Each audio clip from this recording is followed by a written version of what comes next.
ਤੁਸੀਂ ਵੇਖ ਰਹੇ ਹੋ ਟੀਵੀ ਪੰਜਾਬੀ ਦੁਨੀਆ ਤੇ ਅਸੀਂ ਹਾਜ਼ਰ ਹੋ ਗਏ ਜੀ ਆਪਣਾ ਪ੍ਰਾਈਮ ਟਾਈਮ ਸ਼ੋਅ ਦਾ ਪਹਿਲਾ ਭਾਗ ਲੈ ਕੇ। ਹਰ ਰੋਜ਼ ਦੀ ਤਰ੍ਹਾਂ ਮੈਂ ਹਰਜੀਤ ਸਿੰਘ ਗਿੱਲ ਤੇ ਟੋਰਾਂਟੋ ਸਟੂਡੀਓ ਤੋਂ, ਤੇ ਮੇਰੇ ਨਾਲ ਜੁੜ ਗਏ ਨੇ ਪ੍ਰੋਫੈਸਰ ਜਗੀਰ ਸਿੰਘ ਕਾਲੋਂ ਹੋਰੀ। ਅਸੀਂ ਮਿਲ ਜੁਲ ਕੇ ਕੁਝ ਖਬਰਾਂ ਤੇ ਤੁਹਾਡੇ ਨਾਲ ਕਰਾਂਗੇ ਵਿਚਾਰ ਚਰਚਾ। ਸਭ ਤੋਂ ਪਹਿਲਾਂ ਪ੍ਰੋਫੈਸਰ ਸਾਹਿਬ ਤੁਹਾਡਾ ਸਵਾਗਤ ਜੀ। ਜੀ ਆਇਆਂ ਨੂੰ। ਬਹੁਤ ਮਿਹਰਬਾਨੀ ਜੀ। ਟੀਵੀ ਪੰਜਾਬੀ ਦੇ ਦਰਸ਼ਕਾਂ ਨੂੰ ਸਤਿ ਸ੍ਰੀ ਅਕਾਲ, ਆਦਾਬ, ਨਮਸਕਾਰ। ਸਭ ਤੋਂ ਪਹਿਲਾਂ ਤਾਂ ਤਿਉਹਾਰ ਦੀ ਗੱਲ ਕਰ ਲਈਏ। ਤਿਉਹਾਰ ਲੰਘ ਕੇ ਗਿਆ ਜੀ, ਦੀਵਾਲੀ ਦਾ ਇੱਕ ਬੜਾ ਅੱਛਾ ਸਰਬ ਸਾਂਝਾ ਰੌਸ਼ਨੀਆਂ ਦਾ ਤਿਉਹਾਰ, ਤੇ ਹੁਣ ਦੁਨੀਆ ਭਰ 'ਚ ਮਨਾਇਆ ਜਾਂਦਾ। ਰਾਤੀ ਆਪਾਂ ਇੱਥੇ ਵੀ ਦੇਖਿਆ ਕਾਫੀ ਖੂਬ ਪਟਾਕੇ ਚੱਲਦੇ ਰਹੇ। ਤੁਹਾਡੇ ਵਾਲੇ ਪਾਸੇ ਕਿੱਦਾਂ ਰਿਹਾ? ਤੇ ਅਮਰੀਕਨ ਰਾਸ਼ਟਰਪਤੀ ਜੋ ਬਾਈਡਨ ਹੋਰਾਂ ਨੇ ਤੇ ਕਮਲਾ ਹੈਰਿਸ ਹੋਰਾਂ ਨੇ ਸਮੁੱਚੀ ਦੁਨੀਆ ਵਿੱਚ ਜਿਹੜੇ ਵੀ ਲੋਕ ਮਨਾਉਂਦੇ ਨੇ ਦੀਵਾਲੀ, ਉਹਨਾਂ ਨੂੰ ਤੇ ਅਮਰੀਕਨਾਂ ਨੂੰ ਇਹਦੇ ਵਧਾਈ ਦਿੱਤੀ। ਯਾਨੀ ਕਿ ਇਹ ਤਿਉਹਾਰ ਜਿਹੜੇ ਹੁਣ ਭਾਰਤੀ ਤਿਉਹਾਰ ਨੇ, ਹੁਣ ਦੁਨੀਆ ਭਰ ਵਿੱਚ ਇਹਨਾਂ ਦੀ ਧੂਮ ਹੈ। ਕਿਤੇ ਨਾ ਕਿਤੇ ਵਿਸਾਖੀ ਨੂੰ ਦੁਨੀਆ ਦੇ ਕੋਨੇ-ਕੋਨੇ 'ਚ ਮਨਾਇਆ ਜਾਂਦਾ, ਤੇ ਇਸੇ ਤਰ੍ਹਾਂ ਦੀਵਾਲੀ ਨੂੰ ਵੀ ਦੁਨੀਆ ਦੇ ਕੋਨੇ-ਕੋਨੇ 'ਚ ਭਾਰਤ, ਨਾ ਸਿਰਫ ਭਾਰਤੀ ਮੂਲ ਦੇ ਲੋਕ, ਹੁਣ ਦੀਵਾਲੀ ਬਾਰੇ ਸਾਰੇ ਹੀ ਜਾਣਦੇ ਨੇ। ਆਪਾਂ ਇੱਥੇ ਵੀ ਦੇਖਦੇ ਹਾਂ ਕੰਮਾਂ 'ਤੇ ਗੋਰਿਆਂ ਨੂੰ ਸਾਡੇ ਤੋਂ ਪਹਿਲਾਂ ਪਤਾ ਹੁੰਦਾ ਕਿ ਦੀਵਾਲੀ ਦੇ ਦਿਨ ਆ ਗਏ ਆ, ਉਹ ਤੁਹਾਨੂੰ ਉਹਦੀਆਂ ਵਿਸ਼ੇਸ਼ ਦੇਣੀਆਂ ਸ਼ੁਰੂ ਕਰ ਦਿੰਦੇ ਆ, ਕੁਛ ਨਾ ਕੁਛ ਇਸ ਤਰ੍ਹਾਂ। ਜਿਵੇਂ ਆਪਾਂ ਕ੍ਰਿਸਮਸ ਦਾ ਤਿਉਹਾਰ ਹੁਣ ਰਲ ਮਿਲ ਕੇ ਮਨਾਉਂਦੇ ਹਾਂ, ਯਾਨੀ ਕਿ ਸਰਬ ਸਾਂਝੇ ਤਿਉਹਾਰ ਨੇ ਦੁਨੀਆ ਭਰ ਵਿੱਚ, ਜਿੱਦਾਂ ਹੁਣ ਦੁਨੀਆ ਇੱਕਮਿਕ ਹੋ ਰਹੀ ਆ। ਪਰ ਕਿਤੇ ਨਾ ਕਿਤੇ ਸਾਡੇ ਮੁਲਕਾਂ ਦੇ ਵਿੱਚ, ਪਿੱਛੇ ਛੱਡੇ ਮੁਲਕਾਂ 'ਚ ਜਿੱਥੋਂ ਅਸੀਂ ਇਹ ਤਿਉਹਾਰ ਲੈ ਕੇ ਆਏ ਹਾਂ, ਉੱਥੇ ਅੱਜ ਕੱਲ੍ਹ ਕੜਿੱਤਣ ਤੇ ਕੁਝ ਨਾ ਕੁਝ ਇੱਦਾਂ ਦਾ ਵਾਪਰ ਜਾਂਦਾ ਆ ਕਿ ਤਿਉਹਾਰ ਜਿਹੜੇ ਆ ਉਹਨਾਂ ਦੇ ਬਾਰੇ ਵੀ ਅਸੀਂ ਨੈਗੇਟਿਵ ਚਰਚਾ ਸ਼ੁਰੂ ਕਰ ਦਿੰਦੇ ਹਾਂ। ਕੱਲ੍ਹ ਦੇ ਪ੍ਰੋਗਰਾਮ 'ਚ ਅਸੀਂ ਕਾਫੀ ਗੱਲ ਕੀਤੀ ਸੀ ਡਾਕਟਰ ਗੁਰਨਾਮ ਕੌਰ ਨਾਲ, ਕਿ ਸਾਡੇ ਬਚਪਨ ਦੇ ਵੇਲਿਆਂ ਦੇ ਵਿੱਚ ਹਾਂ ਬੰਦੀ ਛੋੜ ਦਾ ਜ਼ਿਕਰ ਜ਼ਰੂਰ ਹੁੰਦਾ ਸੀ ਗੁਰਦੁਆਰਿਆਂ ਮੰਦਰਾਂ 'ਚ, ਜਦੋਂ ਜਾ ਕਿਤੇ ਧਾਰਮਿਕ ਸਥਾਨਾਂ 'ਤੇ ਜਦੋਂ ਜਾਂਦੇ ਸੀਗੇ। ਪਰ ਦੀਵਾਲੀ ਨੂੰ ਆਪਾਂ ਦੀਵਾਲੀ ਕਹਿੰਦੇ ਸੀ। ਅਸੀਂ ਇਸ ਗੱਲ ਨੂੰ ਕੁਛ ਨਹੀਂ ਸੀ ਲੈਂਦੇ ਕਿ ਰਾਮ ਚੰਦਰ ਜੀ ਆਏ ਸੀ ਜਾਂ ਗੁਰੂ ਹਰਗੋਬਿੰਦ ਸਾਹਿਬ ਆਏ ਸੀ। ਦੀਵਾਲੀ ਇੱਕ ਖੁਸ਼ੀਆਂ ਦਾ, ਖੇੜਿਆਂ ਦਾ, ਰੌਸ਼ਨੀਆਂ ਦਾ ਤਿਉਹਾਰ ਸਮਝ ਕੇ ਮਨਾਇਆ ਜਾਂਦਾ ਸੀ। ਅਸੀਂ ਬੱਚੇ ਸੀ ਪਰ ਸਾਡੇ ਵੱਡੇ ਵੀ ਇੱਦਾਂ ਹੀ ਮਨਾਉਂਦੇ ਸੀ ਲੱਗਦਾ।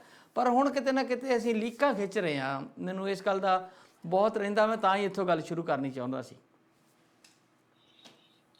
ਤੁਹਾਡੀ ਗੱਲ ਸਹੀ ਹੈ ਜੀ। ਇੱਕ ਤਾਂ ਇਹ ਆ ਕਿ ਜਿੱਦਾਂ ਜਿੱਦਾਂ ਪੰਜਾਬੀ ਕਮਿਊਨਿਟੀ, ਭਾਰਤੀ ਕਮਿਊਨਿਟੀ ਜਿਹੜੀ ਆ ਉਹ ਸਾਰੀ ਦੁਨੀਆ ਦੇ ਵਿੱਚ ਫੈਲ ਗਈ ਆ, ਤੇ ਉਹਦੇ ਹਿਸਾਬ ਨਾਲ ਜਿੱਥੇ ਗਿੱਲ ਸਾਹਿਬ ਬੰਦਾ ਜਾਂਦਾ ਆ, ਉੱਥੇ ਇਕੱਲਾ ਬੰਦਾ ਹੀ ਨਹੀਂ ਜਾਂਦਾ। ਉੱਥੇ ਉਹਦਾ ਸੱਭਿਆਚਾਰ, ਉਹਦੀ ਲੈਂਗੁਏਜ, ਉਹਦਾ ਇਤਿਹਾਸ ਤੇ ਉਹਦੇ ਜਿਹੜੇ ਤਿਉਹਾਰ ਨੇ, ਮੇਲੇ ਮਸਾਵੇ, ਉਹ ਵੀ ਉਹਦੇ ਨਾਲ ਜਾਂਦੇ ਹੈਗੇ ਆ। ਤੇ ਜਿਹੜੀ ਦੂਜੀ ਤੁਸੀਂ ਗੱਲ ਕੀਤੀ ਆ, ਇਹ ਮੇਰੇ ਮਨ 'ਚ ਵੀ ਆਉਂਦੀ ਹੈਗੀ ਆ ਕਿ ਬਚਪਨ ਦੇ ਵਿੱਚ ਅਸੀਂ ਦੇਖਦੇ ਰਹੇ ਹਾਂ ਕਿ ਦੀਵਾਲੀ ਕੇਵਲ ਦੀਵਾਲੀ ਹੁੰਦੀ ਸੀਗੀ।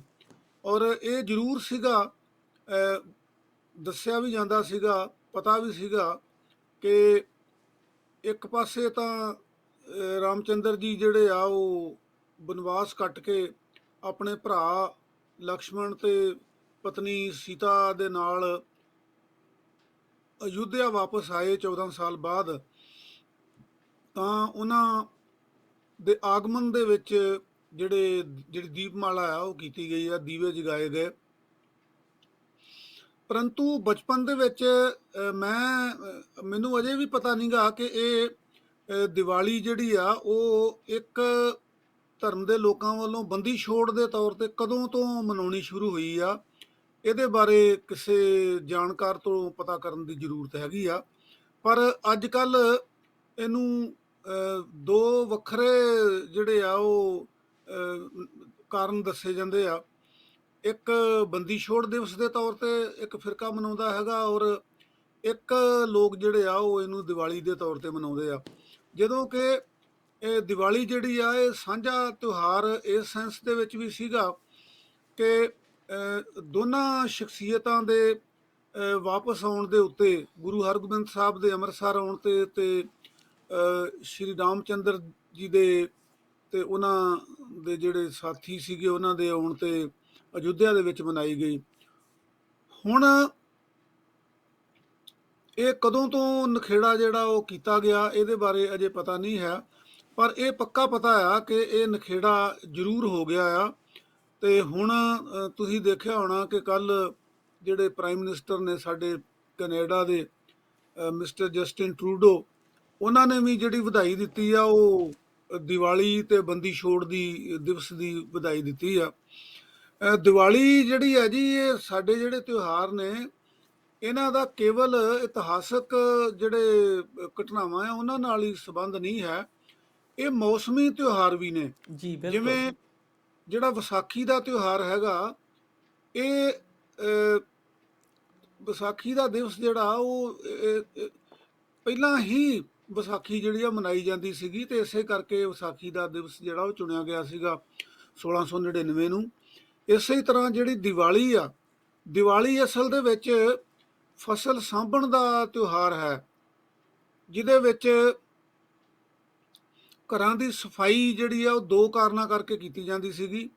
ਇੱਕ ਤਾਂ ਅਨਾਜ ਜਿਹੜਾ ਨਵਾਂ ਆਉਣਾ ਸੀਗਾ ਉਹਨੂੰ ਸਾਂਭਣ ਵਾਸਤੇ, ਤੇ ਦੂਜਾ ਇਹ ਸੀਗਾ ਕਿ ਮੌਸਮ ਦੇ ਹਿਸਾਬ ਨਾਲ ਜਿਹੜੇ ਛੱਤੇ ਹੋਏ ਘਰ ਸੀਗੇ, ਕੋਠੇ ਕਮਰੇ, ਉਹਨਾਂ ਦੀ ਵਰਤੋਂ ਗਰਮੀਆਂ ਦੇ ਮੌਸਮ ਵਿੱਚ ਨਹੀਂ ਕੀਤੀ ਜਾਂਦੀ ਸੀਗੀ। ਤੇ ਹੁਣ ਕਿਉਂਕਿ ਥੋੜ੍ਹੀ ਥੋੜ੍ਹੀ ਠੰਡ ਵੀ ਉਤਰਦੀ ਆ ਤੇ ਨਵੀਂ ਫਸਲ ਵੀ ਆਉਣੀ ਆ, ਸੋ ਘਰਾਂ ਦੀ ਸਫਾਈ ਕੀਤੀ ਜਾਂਦੀ ਆ। ਤੁਸੀਂ ਦੇਖਿਆ ਹੋਣਾ ਕਿ ਇੱਥੇ ਭਾਵੇਂ ਕੈਨੇਡਾ ਦੇ ਵਿੱਚ ਉਸ ਕਿਸਮ ਦੇ ਘਰ ਨਹੀਂ ਗੇ ਕਿ ਜਿਨ੍ਹਾਂ ਦੇ ਵਿੱਚ ਟਿੱਡੀਆਂ ਮੱਖੀਆਂ ਹੋਣ, ਜਾਲੇ ਲੱਗੇ ਹੋਣ, ਪਰ ਫਿਰ ਵੀ ਅਜੇ ਵੀ ਇੱਥੇ ਕੋਸ਼ਿਸ਼ ਕੀਤੀ ਜਾਂਦੀ ਆ ਕਿ ਦੀਵਾਲੀ ਤੋਂ ਪਹਿਲਾਂ ਜੇ ਕੋਈ ਰੰਗ ਰੋਗਨ ਕਰਾਉਣਾ ਜਾਂ ਕੋਈ ਇਸ ਕਿਸਮ ਦੀ ਗੱਲ ਕਰਨੀ ਆ ਤਾਂ ਕਰ ਲਈ ਜਾਵੇ। ਸੋ ਇਹ ਫਸਲ ਸਾਂਭਣ ਦਾ ਇਹ ਤਿਉਹਾਰ ਸੀਗਾ, ਸਾਉਣੀ ਦੀ ਫਸਲ ਨੂੰ ਸਾਂਭਣ ਦਾ, ਔਰ ਨਾਲ ਦੀ ਨਾਲ ਘਰਾਂ ਦੀ ਸਫਾਈ ਕਰਨ ਦਾ। ਸੋ ਇਹ ਇੱਕ ਮੈਂ ਸਮਝਣਾ ਵੀ ਇਹ ਇੱਕ ਖੋਜ ਕਰਨ ਵਾਲੀ ਗੱਲ ਹੈਗੀ ਆ ਕਿ ਇੱਕ ਤਿਉਹਾਰ ਨੂੰ ਕਿਵੇਂ ਦੋ ਹਿੱਸਿਆਂ ਦੇ ਵਿੱਚ ਵੰਡਿਆ ਗਿਆ ਆ। ਇਹ ਵਾਕਿਆ ਹੀ ਮੈਂ ਕਹਿੰਦਾ ਵੀ ਇਹਨੂੰ ਛੋਟਾ ਕਰਨ ਵਾਲੀ ਗੱਲ ਹੈਗੀ ਆ, ਜਾਂ ਜਿਹੜਾ ਆਪਣਾ ਦ੍ਰਿਸ਼ਟੀਕੋਣ ਹੈ, ਵਿਜ਼ਨ ਹੈ, ਉਹਨੂੰ ਕੇਵਲ ਆਪਣੇ ਧਰਮ ਤੱਕ ਸੀਮਤ ਕਰਨ ਦੀ ਜਾਂ ਧਰਮ ਦੇ ਆਧਾਰ ਦੇ ਉੱਤੇ ਤਿਉਹਾਰਾਂ ਨੂੰ ਵੰਡਣ ਦੀ ਗੱਲ ਜਿਹੜੀ ਹੈਗੀ ਆ, ਇਹ ਪਤਾ ਨਹੀਂ ਕਦੋਂ ਸ਼ੁਰੂ ਹੋਈ ਆ ਤੇ ਕਿਉਂ ਸ਼ੁਰੂ ਹੋਈ ਆ, ਪਰ ਇਹ ਕੋਈ ਬਹੁਤਾ ਵੈਲਕਮ ਸਟੈਪ ਜਿਹੜਾ ਨਾ ਉਹ ਨਹੀਂ ਬਿਲਕੁਲ। ਸਮਝਿਆ ਜਾਂਦਾ। ਵੈਸੇ ਪਰ ਸਾਹਿਬ ਆਪਾਂ ਇਹ ਤੋਂ ਮੁਨਕਰ ਨਹੀਂ ਹੋ ਸਕਦੇ ਕਿ ਜਦੋਂ 84 ਇੰਦਰਾ ਗਾਂਧੀ ਨੇ ਦਰਬਾਰ ਸਾਹਿਬ ਦੇ ਉੱਤੇ ਅਟੈਕ ਕੀਤਾ, ਸਾਡੀ ਆਪਣੀਆਂ ਹੀ ਫੌਜਾਂ ਆਪਣੇ ਲੋਕਾਂ ਦੇ ਉੱਤੇ ਕਿਸ ਤਰੀਕੇ ਨਾਲ ਵਹਿਸ਼ੀ ਤਰ੍ਹਾਂ ਜਿਹੜਾ ਸਾਰਾ ਕੁਝ ਹੋਇਆ, ਉਹਦੇ ਗੁੱਸੇ ਚੋਂ ਨਿਕਲੀ ਹੋਈ ਗੱਲ ਹੈ। ਜੇ ਤੋਂ ਹੌਲੀ ਹੌਲੀ ਵੱਧਦੀ ਹੋਈ, ਫਿਰ ਤਰਕ ਵਿਤਰਕ ਕਰਨ ਵਾਲੇ ਲੋਕ ਵੀ ਬੜਾ ਕੁਝ ਕਹਿੰਦੇ। ਮੈਂ ਕੱਲ ਡਾਕਟਰ ਸਾਹਿਬਾਂ ਨੂੰ ਵੀ ਪੁੱਛ ਰਿਹਾ ਸੀਗਾ ਕਿ ਜਿਹੜਾ ਧਰਮ ਹੈ ਉਹਦੇ ਤੇ ਆਸਥਾ ਜ਼ਰੂਰੀ ਆ ਜਾਂ ਤਰਕ ਵੀ ਜ਼ਰੂਰੀ ਆ। ਉਹਨਾਂ ਕਿਹਾ ਨਹੀਂ, ਸਿੱਖ ਧਰਮ ਜਿਹੜਾ ਉਹ ਤਰਕ ਦੇ ਨਾਲ ਚੱਲਦਾ, ਤੇ ਤਰਕ ਵਿਤਰਕ ਕਰਨ ਵਾਲੇ ਡੇਟਾ ਕੱਢ ਕੱਢ ਦੱਸਦੇ ਆ, ਨਹੀਂ ਜੀ ਦੀਵਾਲੀ ਵਾਲੇ ਦਿਨ ਨਹੀਂ ਸੀ ਆਏ ਗੁਰੂ ਹਰਗੋਬਿੰਦ ਸਾਹਿਬ, ਅੱਗੇ ਪਿੱਛੇ ਆਏ ਸੀ। ਸੋ ਕਈ ਚੀਜ਼ਾਂ ਤੇ ਇਹ ਹੈ ਕਿ ਰਵਾਇਤੀ ਢੰਗ ਨਾਲ ਉਹਨਾਂ 'ਚ ਸ਼ਾਮਲ ਹੋ ਲਿਆ ਜਾਵੇ ਤੇ ਉਹ ਬੜਾ ਸੁੱਖ ਤੇ ਇੱਕ ਆਨੰਦ ਦਾ ਮਾਹੌਲ ਬਣਦਾ ਹੈ। ਤੇ ਜੇ ਅਸੀਂ ਉਹ ਵਾਲ ਦੀ ਖੱਲ ਲਾ ਕੇ ਚੀਜ਼ਾਂ ਨੂੰ ਲੱਭਣਾ ਸ਼ੁਰੂ ਕਰ ਦਈਏ ਤੇ ਕਈ ਵਾਰ ਉਹ ਵੀ ਗੱਲ ਜਿਹੜੀ ਆ ਉਹ ਖਰਾਬ ਜੀ ਹੁੰਦੀ ਲੱਗਦੀ ਆ, ਕਿਉਂਕਿ ਤੁਸੀਂ ਉਸ ਚੀਜ਼ ਨੂੰ ਫਿਰ ਉਸ ਤਰ੍ਹਾਂ ਇੰਜੋਏ ਨਹੀਂ ਕਰ ਸਕਦੇ ਜਿਸ ਤਰੀਕਾ ਤੁਹਾਡੀ ਰਵਾਇਤ ਜਾਂ ਤੁਹਾਡੀ ਮਰਿਆਦਾ ਚੱਲੀ ਆ ਰਹੀ ਹੁੰਦੀ ਆ। ਫਿਰ ਤੁਹਾਡੇ ਮਨ 'ਚ ਕਈ ਸੰਸ਼ੇ ਸ਼ੰਕੇ ਖੜੇ ਹੋ ਜਾਂਦੇ ਆ। ਤੇ ਇਹਦੀ ਜੜ ਤਾਂ ਮੈਨੂੰ ਲੱਗਦਾ ਹੈ ਕਿ 84 ਵਾਲਾ ਜਿਹੜਾ ਕਾਂਡ ਹੋਇਆ ਜੀ ਉਹਦੇ 'ਚ ਪਈ ਆ, ਤੇ ਉਦੋਂ ਸਾਨੂੰ ਵੰਡਣ ਦੀ ਕੋਸ਼ਿਸ਼ ਕੀਤੀ। ਹਾਲਾਂ ਪੰਜਾਬੀਆਂ ਨੂੰ ਇਹ ਸ਼ਾਬਾਸ਼ੇ ਦੇਣੀ ਬਣਦੀ ਆ ਕਿ ਉਹਨਾਂ ਨੇ ਉਸ ਤਰ੍ਹਾਂ ਦਾ ਮਾਹੌਲ ਪੰਜਾਬ ਵਿੱਚ ਨਹੀਂ ਬਣ ਦਿੱਤਾ ਜਿੱਦਾਂ ਦਾ ਮਾਹੌਲ ਸਰਕਾਰਾਂ ਚਾਹੁੰਦੀਆਂ ਸੀ ਕਿ ਹਿੰਦੂ ਸਿੱਖ ਦੇ ਵਿੱਚ ਇੱਕ ਪਾੜ ਪਾ ਕੇ ਵੋਟਾਂ ਲਈਆਂ। ਜਿਹੜਾ ਵੋਟਾਂ ਲਈਆਂ ਉਹਨਾਂ ਰਾਜੀਵ ਗਾਂਧੀ ਹੋਰਾਂ ਨੇ ਬਹੁਤ ਵੋਟਾਂ ਲਈਆਂ ਇੰਦਰਾ ਗਾਂਧੀ ਦੀ ਮੌਤ ਤੋਂ ਬਾਅਦ, ਪਰ ਉਹ ਵੋਟਾਂ ਇਕੱਲੇ ਪੰਜਾਬੀਆਂ ਦੀਆਂ ਨਹੀਂ। ਪੰਜਾਬੀ ਤੇ ਇੰਨੇ ਖੁੱਲ੍ਹੇ ਦਿਲ ਦੇ ਆ ਕਿ ਪੰਜਾਬੀਆਂ ਨੇ 2 ਵਾਰ ਇਸ ਭਾਣੇ ਤੋਂ ਬਾਅਦ ਵੀ ਕਾਂਗਰਸ ਦੀ ਸਰਕਾਰ ਬਣਾ ਦਿੱਤੀ ਸੀ।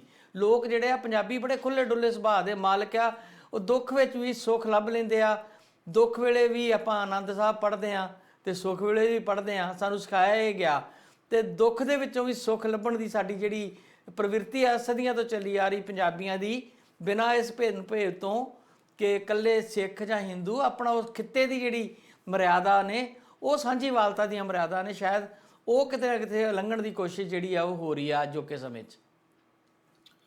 ਗਿੱਲ ਸਾਹਿਬ, ਜਿਹੜਾ ਫੇਥ ਆ ਨਾ, ਧਰਮ ਜਿਹੜਾ ਨਾ, ਇਹ ਫੇਥ ਤੇ ਆਧਾਰਿਤ ਆ, ਵਿਸ਼ਵਾਸ ਤੇ ਆਧਾਰਿਤ ਆ। ਤੇ ਇਸ ਕਰਕੇ ਜਿੱਥੇ ਫੇਥ ਆ ਜਾਂਦਾ ਨਾ, ਉੱਥੇ ਤਰਕ ਕਰਨਾ ਮੁਸ਼ਕਲ ਹੋ ਜਾਂਦਾ ਆ। ਤੁਸੀਂ ਕਿਸੇ ਵੀ ਧਰਮ ਵਾਲੇ ਬੰਦੇ ਨਾਲ ਗੱਲ ਕਰਕੇ ਦੇਖੋ, ਹੂੰ ਉਹ ਵਿਸ਼ਵਾਸ ਦੇ ਉੱਤੇ ਗੱਲ ਕਰਦੇ ਆ। ਜਦੋਂ ਕਿ ਗੁਰੂ ਨਾਨਕ ਦੇਵ ਜੀ ਨੇ ਜਿਹੜੀ ਕੋਈ ਵੀ ਗੱਲ ਕੀਤੀ ਆ, ਉਹਨਾਂ ਨੇ ਤਰਕ ਦੇ ਆਧਾਰ ਦੇ ਉੱਤੇ ਗੱਲ ਕੀਤੀ ਹੈਗੀ ਆ। ਜਿਵੇਂ ਇਹਦੀਆਂ ਦੋ ਉਦਾਹਰਨਾਂ ਜਿਹੜੀਆਂ ਉਹ ਆਪਾਂ ਪ੍ਰਮੁੱਖ ਤੌਰ ਤੇ ਦਿੰਨੇ ਆ। ਬਈ ਇੱਕ ਤਾਂ ਜਿਹੜੇ ਪਾਂਡੇ ਹਰਿਦੁਆਰ ਤੋਂ ਸੂਰਜ ਵੱਲ ਨੂੰ ਪਾਣੀ ਦਿੰਦੇ ਸੀਗੇ, ਸੂਰਜ ਵੱਲ ਨੂੰ ਛਿੱਟੇ ਮਾਰਦੇ ਸੀਗੇ, ਤੇ ਉਹ ਕਹਿੰਦੇ ਸੀਗੇ ਵੀ ਅਸੀਂ ਸੂਰਜ ਨੂੰ ਪਾਣੀ ਦੇ ਰਹੇ ਹਾਂ। ਤੇ ਦੂਜੇ ਪਾਸੇ ਗੁਰੂ ਨਾਨਕ ਦੇਵ ਜੀ ਉਹਨਾਂ ਨੂੰ ਦੱਸਣਾ ਚਾਹੁੰਦੇ ਸੀਗੇ ਕਿ ਬਈ ਇਹ ਤੁਹਾਡਾ ਭਰਮ ਆ, ਸੂਰਜ ਤਾਂ ਕਰੋੜਾਂ ਮੀਲ ਦੂਰ ਹੈਗਾ, ਉੱਥੇ ਇਹ ਪਾਣੀ ਨਹੀਂ ਪਹੁੰਚ ਸਕਦਾ। ਤੇ ਉਹਨਾਂ ਨੇ ਜਦੋਂ ਕਰਤਾਰਪੁਰ ਵਾਲੇ ਪਾਸੇ ਨੂੰ ਮੂੰਹ ਕਰਕੇ ਪਾਣੀ ਝਟਣਾ ਸ਼ੁਰੂ ਕੀਤਾ, ਤਾਂ ਉਹ ਪਾਂਡੇ ਕਹਿਣ ਲੱਗੇ ਵੀ ਇਹ ਖੇਤ ਕਿੰਨੀ ਦੂਰ ਆ, ਕਰਤਾਰਪੁਰ ਕਿੰਨੀ ਦੂਰ ਆ, ਤੁਹਾਡਾ ਪਾਣੀ ਨਹੀਂ ਉੱਥੇ ਪਹੁੰਚ ਸਕਦਾ। ਉਹ ਕਹਿੰਦੇ ਵੀ ਜੇ ਮੇਰਾ ਪਾਣੀ ਕਰਤਾਰਪੁਰ ਨਹੀਂ ਪਹੁੰਚ ਸਕਦਾ ਤੇ ਤੁਹਾਡਾ ਸੂਰਜ ਤੱਕ ਕਿਵੇਂ ਪਹੁੰਚ ਸਕਦਾ ਆ। ਸੋ ਉਹਨਾਂ ਨੇ ਇੱਕ ਤਰਕ ਦਿੱਤਾ ਸੀਗਾ, ਇੱਕ ਦਲੀਲ ਦਿੱਤੀ ਸੀਗੀ। ਇਸੇ ਤਰ੍ਹਾਂ ਜਦੋਂ ਬਾਬਰ ਨੇ ਹੱਲਾ ਕੀਤਾ, ਤਾਂ ਭਾਰਤ ਦੇ ਲੋਕਾਂ ਦੇ ਵਿੱਚ ਵਿਸ਼ਵਾਸ ਸੀਗਾ ਕਿ ਬਈ ਅਸੀਂ ਮੰਤਰ ਪੜਾਂਗੇ ਤੇ ਜਿਹੜੇ ਮੁਗਲ ਹੈਗੇ ਆ ਉਹ ਅੰਨੇ ਹੋ ਜਾਣਗੇ ਤੇ ਕੋਈ ਸਾਡਾ ਨੁਕਸਾਨ ਨਹੀਂ ਕਰ ਸਕਣਗੇ। ਪਰੰਤੂ ਗੁਰੂ ਨਾਨਕ ਦੇਵ ਜੀ ਨੇ ਬਾਬਰ ਬਾਣੀ ਦੇ ਵਿੱਚ ਲਿਖਿਆ ਵਾ ਬਈ ਕੋਈ ਮੁਗਲ ਨਾ ਹੋਵਾ ਅੰਧਾ, ਕਿਨੇ ਨਾ ਪਰਚਾ ਲਾਇਆ।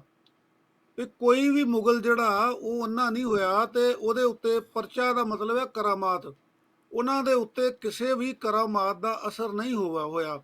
ਤੇ ਤਾਂ ਹੀ ਉਹਨਾਂ ਨੇ ਇਹ ਸ਼ਬਦ ਉਚਾਰਿਆ ਸੀਗਾ। ਔਰ ਉਹ ਸਮਝਦੇ ਸੀਗੇ ਕਿ ਮੰਤਰ ਮਾਰਨ ਨਾਲ ਜਿਹੜੇ ਬਾਬਰ ਦੇ ਹਮਲਾਵਰ ਸਿਪਾਹੀ ਆ ਉਹ ਕਿਸੇ ਤਰ੍ਹਾਂ ਵਾਪਸ ਨਹੀਂ ਜਾਣਗੇ। ਸੋ ਇਹ ਜਿਹੜੀ ਗੱਲ ਹੈ ਜੀ, ਇਹ ਬਿਲਕੁਲ ਸਹੀ ਗੱਲ ਆ ਕਿ ਜਿੱਥੇ ਵਿਸ਼ਵਾਸ ਦੀ ਗੱਲ ਆ ਜਾਂਦੀ ਆ ਉੱਥੇ ਤਰਕ ਕੰਮ ਕਰਨਾ ਬੰਦ ਕਰ ਦਿੰਦਾ ਹੈ। ਹੁਣ ਮਸਲਨ ਜਿਹੜੀਆਂ ਮਿੱਥਾਂ ਆ ਉਹਨਾਂ ਦੇ ਆਪਣੇ ਅਰਥ ਹੈਗੇ ਆ। ਮਿੱਥ ਦਾ ਇੱਕ ਆਪਣਾ ਮਹੱਤਵ ਹੁੰਦਾ ਹੈਗਾ। ਮਿੱਥਾਂ ਕਿੱਦਾਂ ਬਣਦੀਆਂ, ਕਿੱਦਾਂ ਘੜੀਆਂ ਜਾਂਦੀਆਂ, ਇਹ ਇੱਕ ਵੱਖਰਾ ਵਿਸ਼ਾ ਆ। ਪਰੰਤੂ ਜਿਹੜਾ ਸ਼ਿਵ ਜੀ ਤੇ ਪਾਰਵਤੀ ਦੀ ਕਥਾ ਆਉਂਦੀ ਹੈਗੀ ਆ ਕਿ ਪਾਰਵਤੀ ਆਪਣੇ ਬੱਚੇ ਵੱਲ ਪਿੱਠ ਕਰਕੇ ਸੁੱਤੀ ਸੀਗੀ, ਤੇ ਉਧਰ ਜਿਹੜਾ ਉਹਨਾਂ ਨੇ ਪਰਖ ਕਰਨੀ ਸੀਗੀ, ਤੇ ਉਹਦਾ ਸਿਰ ਜਿਹੜਾ ਹੈਗਾ ਵੀ ਉਹ ਸਿਰ ਤਾਂ ਹੋਰ ਕਿਸੇ ਕਾਰਨ ਕਰਕੇ ਲਾਇਆ ਸੀਗਾ। ਪਰ ਉਹ ਕਥਾ ਇਹ ਕਹਿੰਦੀ ਆ, ਮਿੱਥ ਇਹ ਕਹਿੰਦੀ ਆ ਬਈ ਫਿਰ ਉਹਨਾਂ ਨੇ ਕਿਹਾ ਬਈ ਹੁਣ ਉਸ ਬੱਚੇ ਦਾ ਸਿਰ ਲਾ ਕੇ ਲਿਆਓ ਜਿਹਦੀ ਮਾਂ ਉਹਦੇ ਵੱਲ ਪਿੱਠ ਕਰਕੇ ਸੁੱਤੀ ਹੋਵੇ। ਤੇ ਉਹ ਹਥਣੀ ਜਿਹੜੀ ਆ ਉਹ ਆਪਣੇ ਬੱਚੇ ਵੱਲ ਪਿੱਠ ਕਰਕੇ ਸੁੱਤੀ ਸੀਗੀ, ਤੇ ਉਹ ਹਾਥੀ ਦੇ ਬੱਚੇ ਦਾ ਸਿਰ ਜਿਹੜਾ ਹੈਗਾ ਉਹ ਗਣੇਸ਼ ਨੂੰ ਜੋੜ ਦਿੱਤਾ ਗਿਆ। ਹੁਣ ਇਹ ਇੱਕ ਮਿੱਥ ਆ, ਇਹਦੇ ਪਿੱਛੇ ਕੀ ਕਾਰਨ ਨੇ, ਕਿੱਦਾਂ ਇਹ ਘੜੀ ਗਈ, ਇਹ ਖੋਜ ਦਾ ਵਿਸ਼ਾ ਹੈਗਾ। ਪਰੰਤੂ ਸਾਡੇ ਭਾਰਤ ਦੇ ਵੱਡੇ ਵੱਡੇ ਨੇਤਾ ਇਹ ਗੱਲ ਕਹਿੰਦੇ ਨੇ ਬਈ ਉਦੋਂ ਸਰਜਰੀ ਜਿਹੜੀ ਆ ਉਹ ਬੜੀ ਹਾਈਟ ਦੇ ਉੱਤੇ ਪੁੱਜੀ ਸੀਗੀ। ਵੀ ਦੇਖੋ ਇੱਕ ਪਸ਼ੂ ਦੇ ਬੱਚੇ ਦਾ ਸਿਰ ਜਿਹੜਾ ਹੈਗਾ ਉਹ ਬੰਦੇ ਦੇ ਬੱਚੇ ਦੇ ਸਿਰ ਨੂੰ ਜੋੜ ਦਿੱਤਾ ਗਿਆ। ਹੁਣ ਇਹ ਤੁਸੀਂ ਤਰਕ ਕਰੋਗੇ, ਵਿਗਿਆਨ ਨੂੰ ਸਮਝਣ ਵਾਲੇ ਤਰਕ ਕਰਨਗੇ, ਪਰ ਜਿਨ੍ਹਾਂ ਦਾ ਫੇਥ ਆ, ਜਿਨ੍ਹਾਂ ਦਾ ਵਿਸ਼ਵਾਸ ਆ, ਉਹ ਬਿਲਕੁਲ ਇਹਨੂੰ ਨਕਾਰ ਦੇਣਗੇ। ਉਹ ਕਹਿਣਗੇ ਵੀ ਉਦਾਂ ਜੋੜਿਆ ਗਿਆ ਸੀਗਾ। ਤੇ ਜਦੋਂ ਸਾਡੇ ਵੱਡੇ ਵੱਡੇ ਨੇਤਾ ਜਿਹੜੇ ਰਾਜ ਕਰਦੇ ਆ, ਭਾਰਤ ਦੇ ਪ੍ਰਧਾਨ ਮੰਤਰੀ ਵੀ ਇਹ ਕਹਿ ਦੇਣਗੇ, ਤਾਂ ਫਿਰ ਲੋਕਾਂ ਦੇ ਵਿੱਚ ਉਸ ਮਿੱਥ ਦੇ ਹੋਰ ਅਰਥ ਬਣ ਜਾਣਗੇ, ਉਹ ਇੱਕ ਵਿਸ਼ਵਾਸ ਬਣ ਜਾਏਗਾ। ਸੋ ਇਹ ਵੱਖਰਾ ਵਿਸ਼ਾ ਆ। ਵੈਸੇ ਆਪਣੇ ਕਾਲੋ ਸਾਹਿਬ, ਜਿਹੜੀਆਂ ਇਹ ਮਿੱਥਾਂ ਦੀ ਆਪਾਂ ਗੱਲ ਕਰ ਰਹੇ ਨੇ, ਇੱਥੇ ਵੱਖਰਾ ਪ੍ਰੋਗਰਾਮ ਕੀਤਾ ਜਾ ਸਕਦਾ। ਆਪਣੇ ਦੇਵਦਰ ਦੀ ਰੀ ਬੜੇ ਅੱਛੇ ਮਿੱਤਰ ਨੇ, ਉਹਨਾਂ ਕੋਲ ਇਹਨਾਂ ਚੀਜ਼ਾਂ ਦੇ ਬਾਰੇ ਬੜੇ ਸੋਹਣੇ ਲੌਜਿਕ ਹੁੰਦੇ ਨੇ। ਉਹ ਕਹਿੰਦੇ ਆ ਕਿ ਜਿੱਦਾਂ ਹੁਣ ਤੁਸੀਂ ਜਿਹੜੀ ਮਿੱਥ ਦਾ ਤੁਸੀਂ ਜ਼ਿਕਰ ਕਰ ਰਹੇ ਹੋ, ਇਹਦੇ ਤੋਂ ਇੱਕ ਮੈਸੇਜ ਮੈਨੂੰ ਨਿਕਲਦਾ ਦਿਖਦਾ ਹੈ ਕਿ ਨਿੱਕੇ ਬੱਚੇ ਨੂੰ ਇਕੱਲਾ ਛੱਡਣਾ ਮਾਂ ਵਾਸਤੇ ਠੀਕ ਨਹੀਂ ਹੈ, ਜਾਂ ਮਾਂ ਦਾ ਬੱਚੇ ਵੱਲ ਧਿਆਨ ਦੇਣਾ ਬਹੁਤ ਜ਼ਰੂਰੀ ਹੈ। ਸ਼ਾਇਦ ਇਹ ਮੈਸੇਜ ਸੁਸਾਇਟੀ 'ਚ ਦੇਣ ਵਾਸਤੇ ਇਸ ਤਰ੍ਹਾਂ ਦੀ ਮਿੱਥ ਜਿਹੜੀ ਆ ਉਹ ਘੜੀ ਗਈ ਹੋਵੇ। ਕਿਉਂਕਿ ਇਹਦਾ ਮਤਲਬ ਇਹ ਆ ਕਿ ਜਿਹੜਾ ਛੋਟਾ ਬੱਚਾ ਆ ਉਹਦੀ ਹਿਫਾਜ਼ਤ ਕਰਨ ਲਈ ਮਾਂ ਨੂੰ ਪ੍ਰੇਰਿਆ ਗਿਆ ਹੋਵੇ ਕਿ ਮਾਂ ਪਿੱਠ ਕਰਕੇ ਨਾ ਸੌਵੇਂ ਬੱਚੇ ਵੱਲ। ਇਹਦਾ ਬਹੁਤ ਜ਼ਿਆਦਾ ਧਿਆਨ ਰੱਖਣ ਦੀ ਲੋੜ ਆ। ਆਪਣੀ ਨੀਂਦ ਖਰਾਬ ਹੋਵੇ ਤੇ ਹੋਵੇ, ਬੱਚੇ ਦੀ ਜਿਹੜੀ ਆ ਉਹ ਧਿਆਨ ਰੱਖਣਾ ਬਹੁਤ ਜ਼ਰੂਰੀ ਹੈ। ਸ਼ਾਇਦ ਇਹ ਮੈਸੇਜ ਸੁਸਾਇਟੀ 'ਚ ਦੇਣ ਲਈ ਉਸ ਸਮੇਂ ਕੀਤਾ ਗਿਆ ਹੋਵੇ, ਕੁਝ ਘਟਨਾਵਾਂ ਹੋਈਆਂ ਹੋਣ। ਸੋ ਇਦਾਂ ਦੀਆਂ ਗੱਲਾਂ ਕਈ ਯਾਰ ਦੇਵਰੀ ਦੱਸਦੇ ਹੁੰਦੇ ਆ ਕਿ ਬੋਕਰ ਖੜੀ ਕਰਨ ਦਾ ਕੀ ਮਕਸਦ ਆ, ਦੂਜੀ ਚੀਜ਼ ਦਾ ਕੀ ਮਕਸਦ ਆ, ਉਹਦੇ ਅਸੀਂ ਮੁੜ ਕੇ ਮੀਨਿੰਗ ਕੁਝ ਹੋਰ ਕੱਢ ਲਏ ਕਿਤੇ ਨਾ ਕਿਤੇ ਅੱਗੇ ਜਾ ਕੇ। ਨਹੀਂ, ਮੈਂ ਵੀ ਇਹੀ ਗੱਲ ਕੀਤੀ ਆ ਕਿ ਜਿਹੜੀਆਂ ਮਿੱਥਾਂ ਆ ਨਾ ਉਹ ਸਿੱਖਿਆ ਦੇਣ ਵਾਸਤੇ ਆ। ਮਿਥਿਹਾਸ ਦਾ ਵੀ ਬੜਾ ਮਹੱਤਵ ਹੁੰਦਾ, ਜਿੱਦਾਂ ਤੁਸੀਂ ਕਿਹਾ ਕਿ ਇਹਦੇ ਚੋਂ ਜ਼ਾਹਰਾ ਤੌਰ ਤੇ ਇਹ ਸਿੱਖਿਆ ਮਿਲਦੀ ਆ ਕਿ ਮਾਂ ਜਿਹੜੀ ਹੈਗੀ ਆ ਉਹ ਬੱਚੇ ਦਾ ਪੂਰਾ ਧਿਆਨ ਰੱਖੇ, ਉਹਨੂੰ ਆਪਣੀ ਹਿੱਕ ਨਾਲ ਲਾ ਕੇ ਰੱਖੇ, ਤੇ ਜਿਹੜੀ ਮਾਂ ਆਪਣੀ ਹਿੱਕ ਨਾਲ ਨਹੀਂ ਲਾ ਕੇ ਰੱਖਦੀ ਉਹਨੂੰ ਕਿੱਦਾਂ ਕਸ਼ਟ ਭੋਗਣਾ ਪੈਂਦਾ। ਕਿ ਇੱਕ ਮਾਂ ਦੇ ਬੱਚੇ ਨੂੰ ਤਾਂ ਹਾਥੀ ਦਾ ਸਿਰ ਲਾਇਆ, ਤੇ ਇੱਕ ਮਾਂ ਜਿਹੜੀ ਆ ਉਹ ਜਿਹੜਾ ਹਾਥੀ ਦਾ ਬੱਚੇ ਦਾ ਸਿਰ ਲਾ ਕੇ ਲਿਆਂਦਾ ਸੀਗਾ, ਉਹ ਮਾਂ ਤਾਂ ਦੁਖੀ ਹੋਈ ਹੋਏਗੀ ਨਾ ਕਿ ਉਹਦੇ ਬੱਚੇ ਦਾ ਤਾਂ ਮੁੜ ਕੇ ਸਿਰ ਲੱਗਾ ਹੀ ਨਹੀਂ, ਕਿਤੇ ਲਾ ਹੀ ਲਿਆਂਦਾ। ਸੋ ਇਹਦੇ ਚੋਂ ਇਹੀ ਕੋਸ਼ਿਸ਼ ਜਿਹੜੀ ਆ ਉਹ ਮੈਨੂੰ ਲੱਗਦਾ ਵੀ ਮਿੱਥ ਦੀ, ਕਿ ਹਰ ਮਾਂ ਜਿਹੜੀ ਆ ਉਹ ਆਪਣੇ ਬੱਚੇ ਵੱਲ ਪੂਰਾ ਧਿਆਨ ਦੇਵੇ। ਬਿਲਕੁਲ ਜੀ। ਅੱਛਾ, ਇੱਕ ਖਬਰ ਇੰਟਰਨੈਸ਼ਨਲ ਆਪਾਂ ਹੋਰ ਕਰ ਲਈਏ। ਪਿਛਲੇ ਦਿਨੀ ਜਿਹੜੀ ਹੋਈ ਸੀਗੀ ਆਪਣੀ ਇੱਕ ਇੰਟਰਨੈਸ਼ਨਲ ਸਿਖਰ COP ਕਾਨਫਰੰਸ 26 ਜਿਹਨੂੰ ਕਹਿੰਦੇ ਆ, ਉਹਦੇ ਵਿੱਚ ਭਾਰਤ ਦੇ ਪ੍ਰਧਾਨ ਮੰਤਰੀ ਮੋਦੀ ਨੇ ਇਨਵਾਇਰਨਮੈਂਟ ਨੂੰ ਲੈ ਕੇ ਬੜੀ ਜਜ਼ਬਾਤੀ ਤਕਰੀਰਾਂ ਉਹ ਬਹੁਤ ਕਰਦੇ ਆ।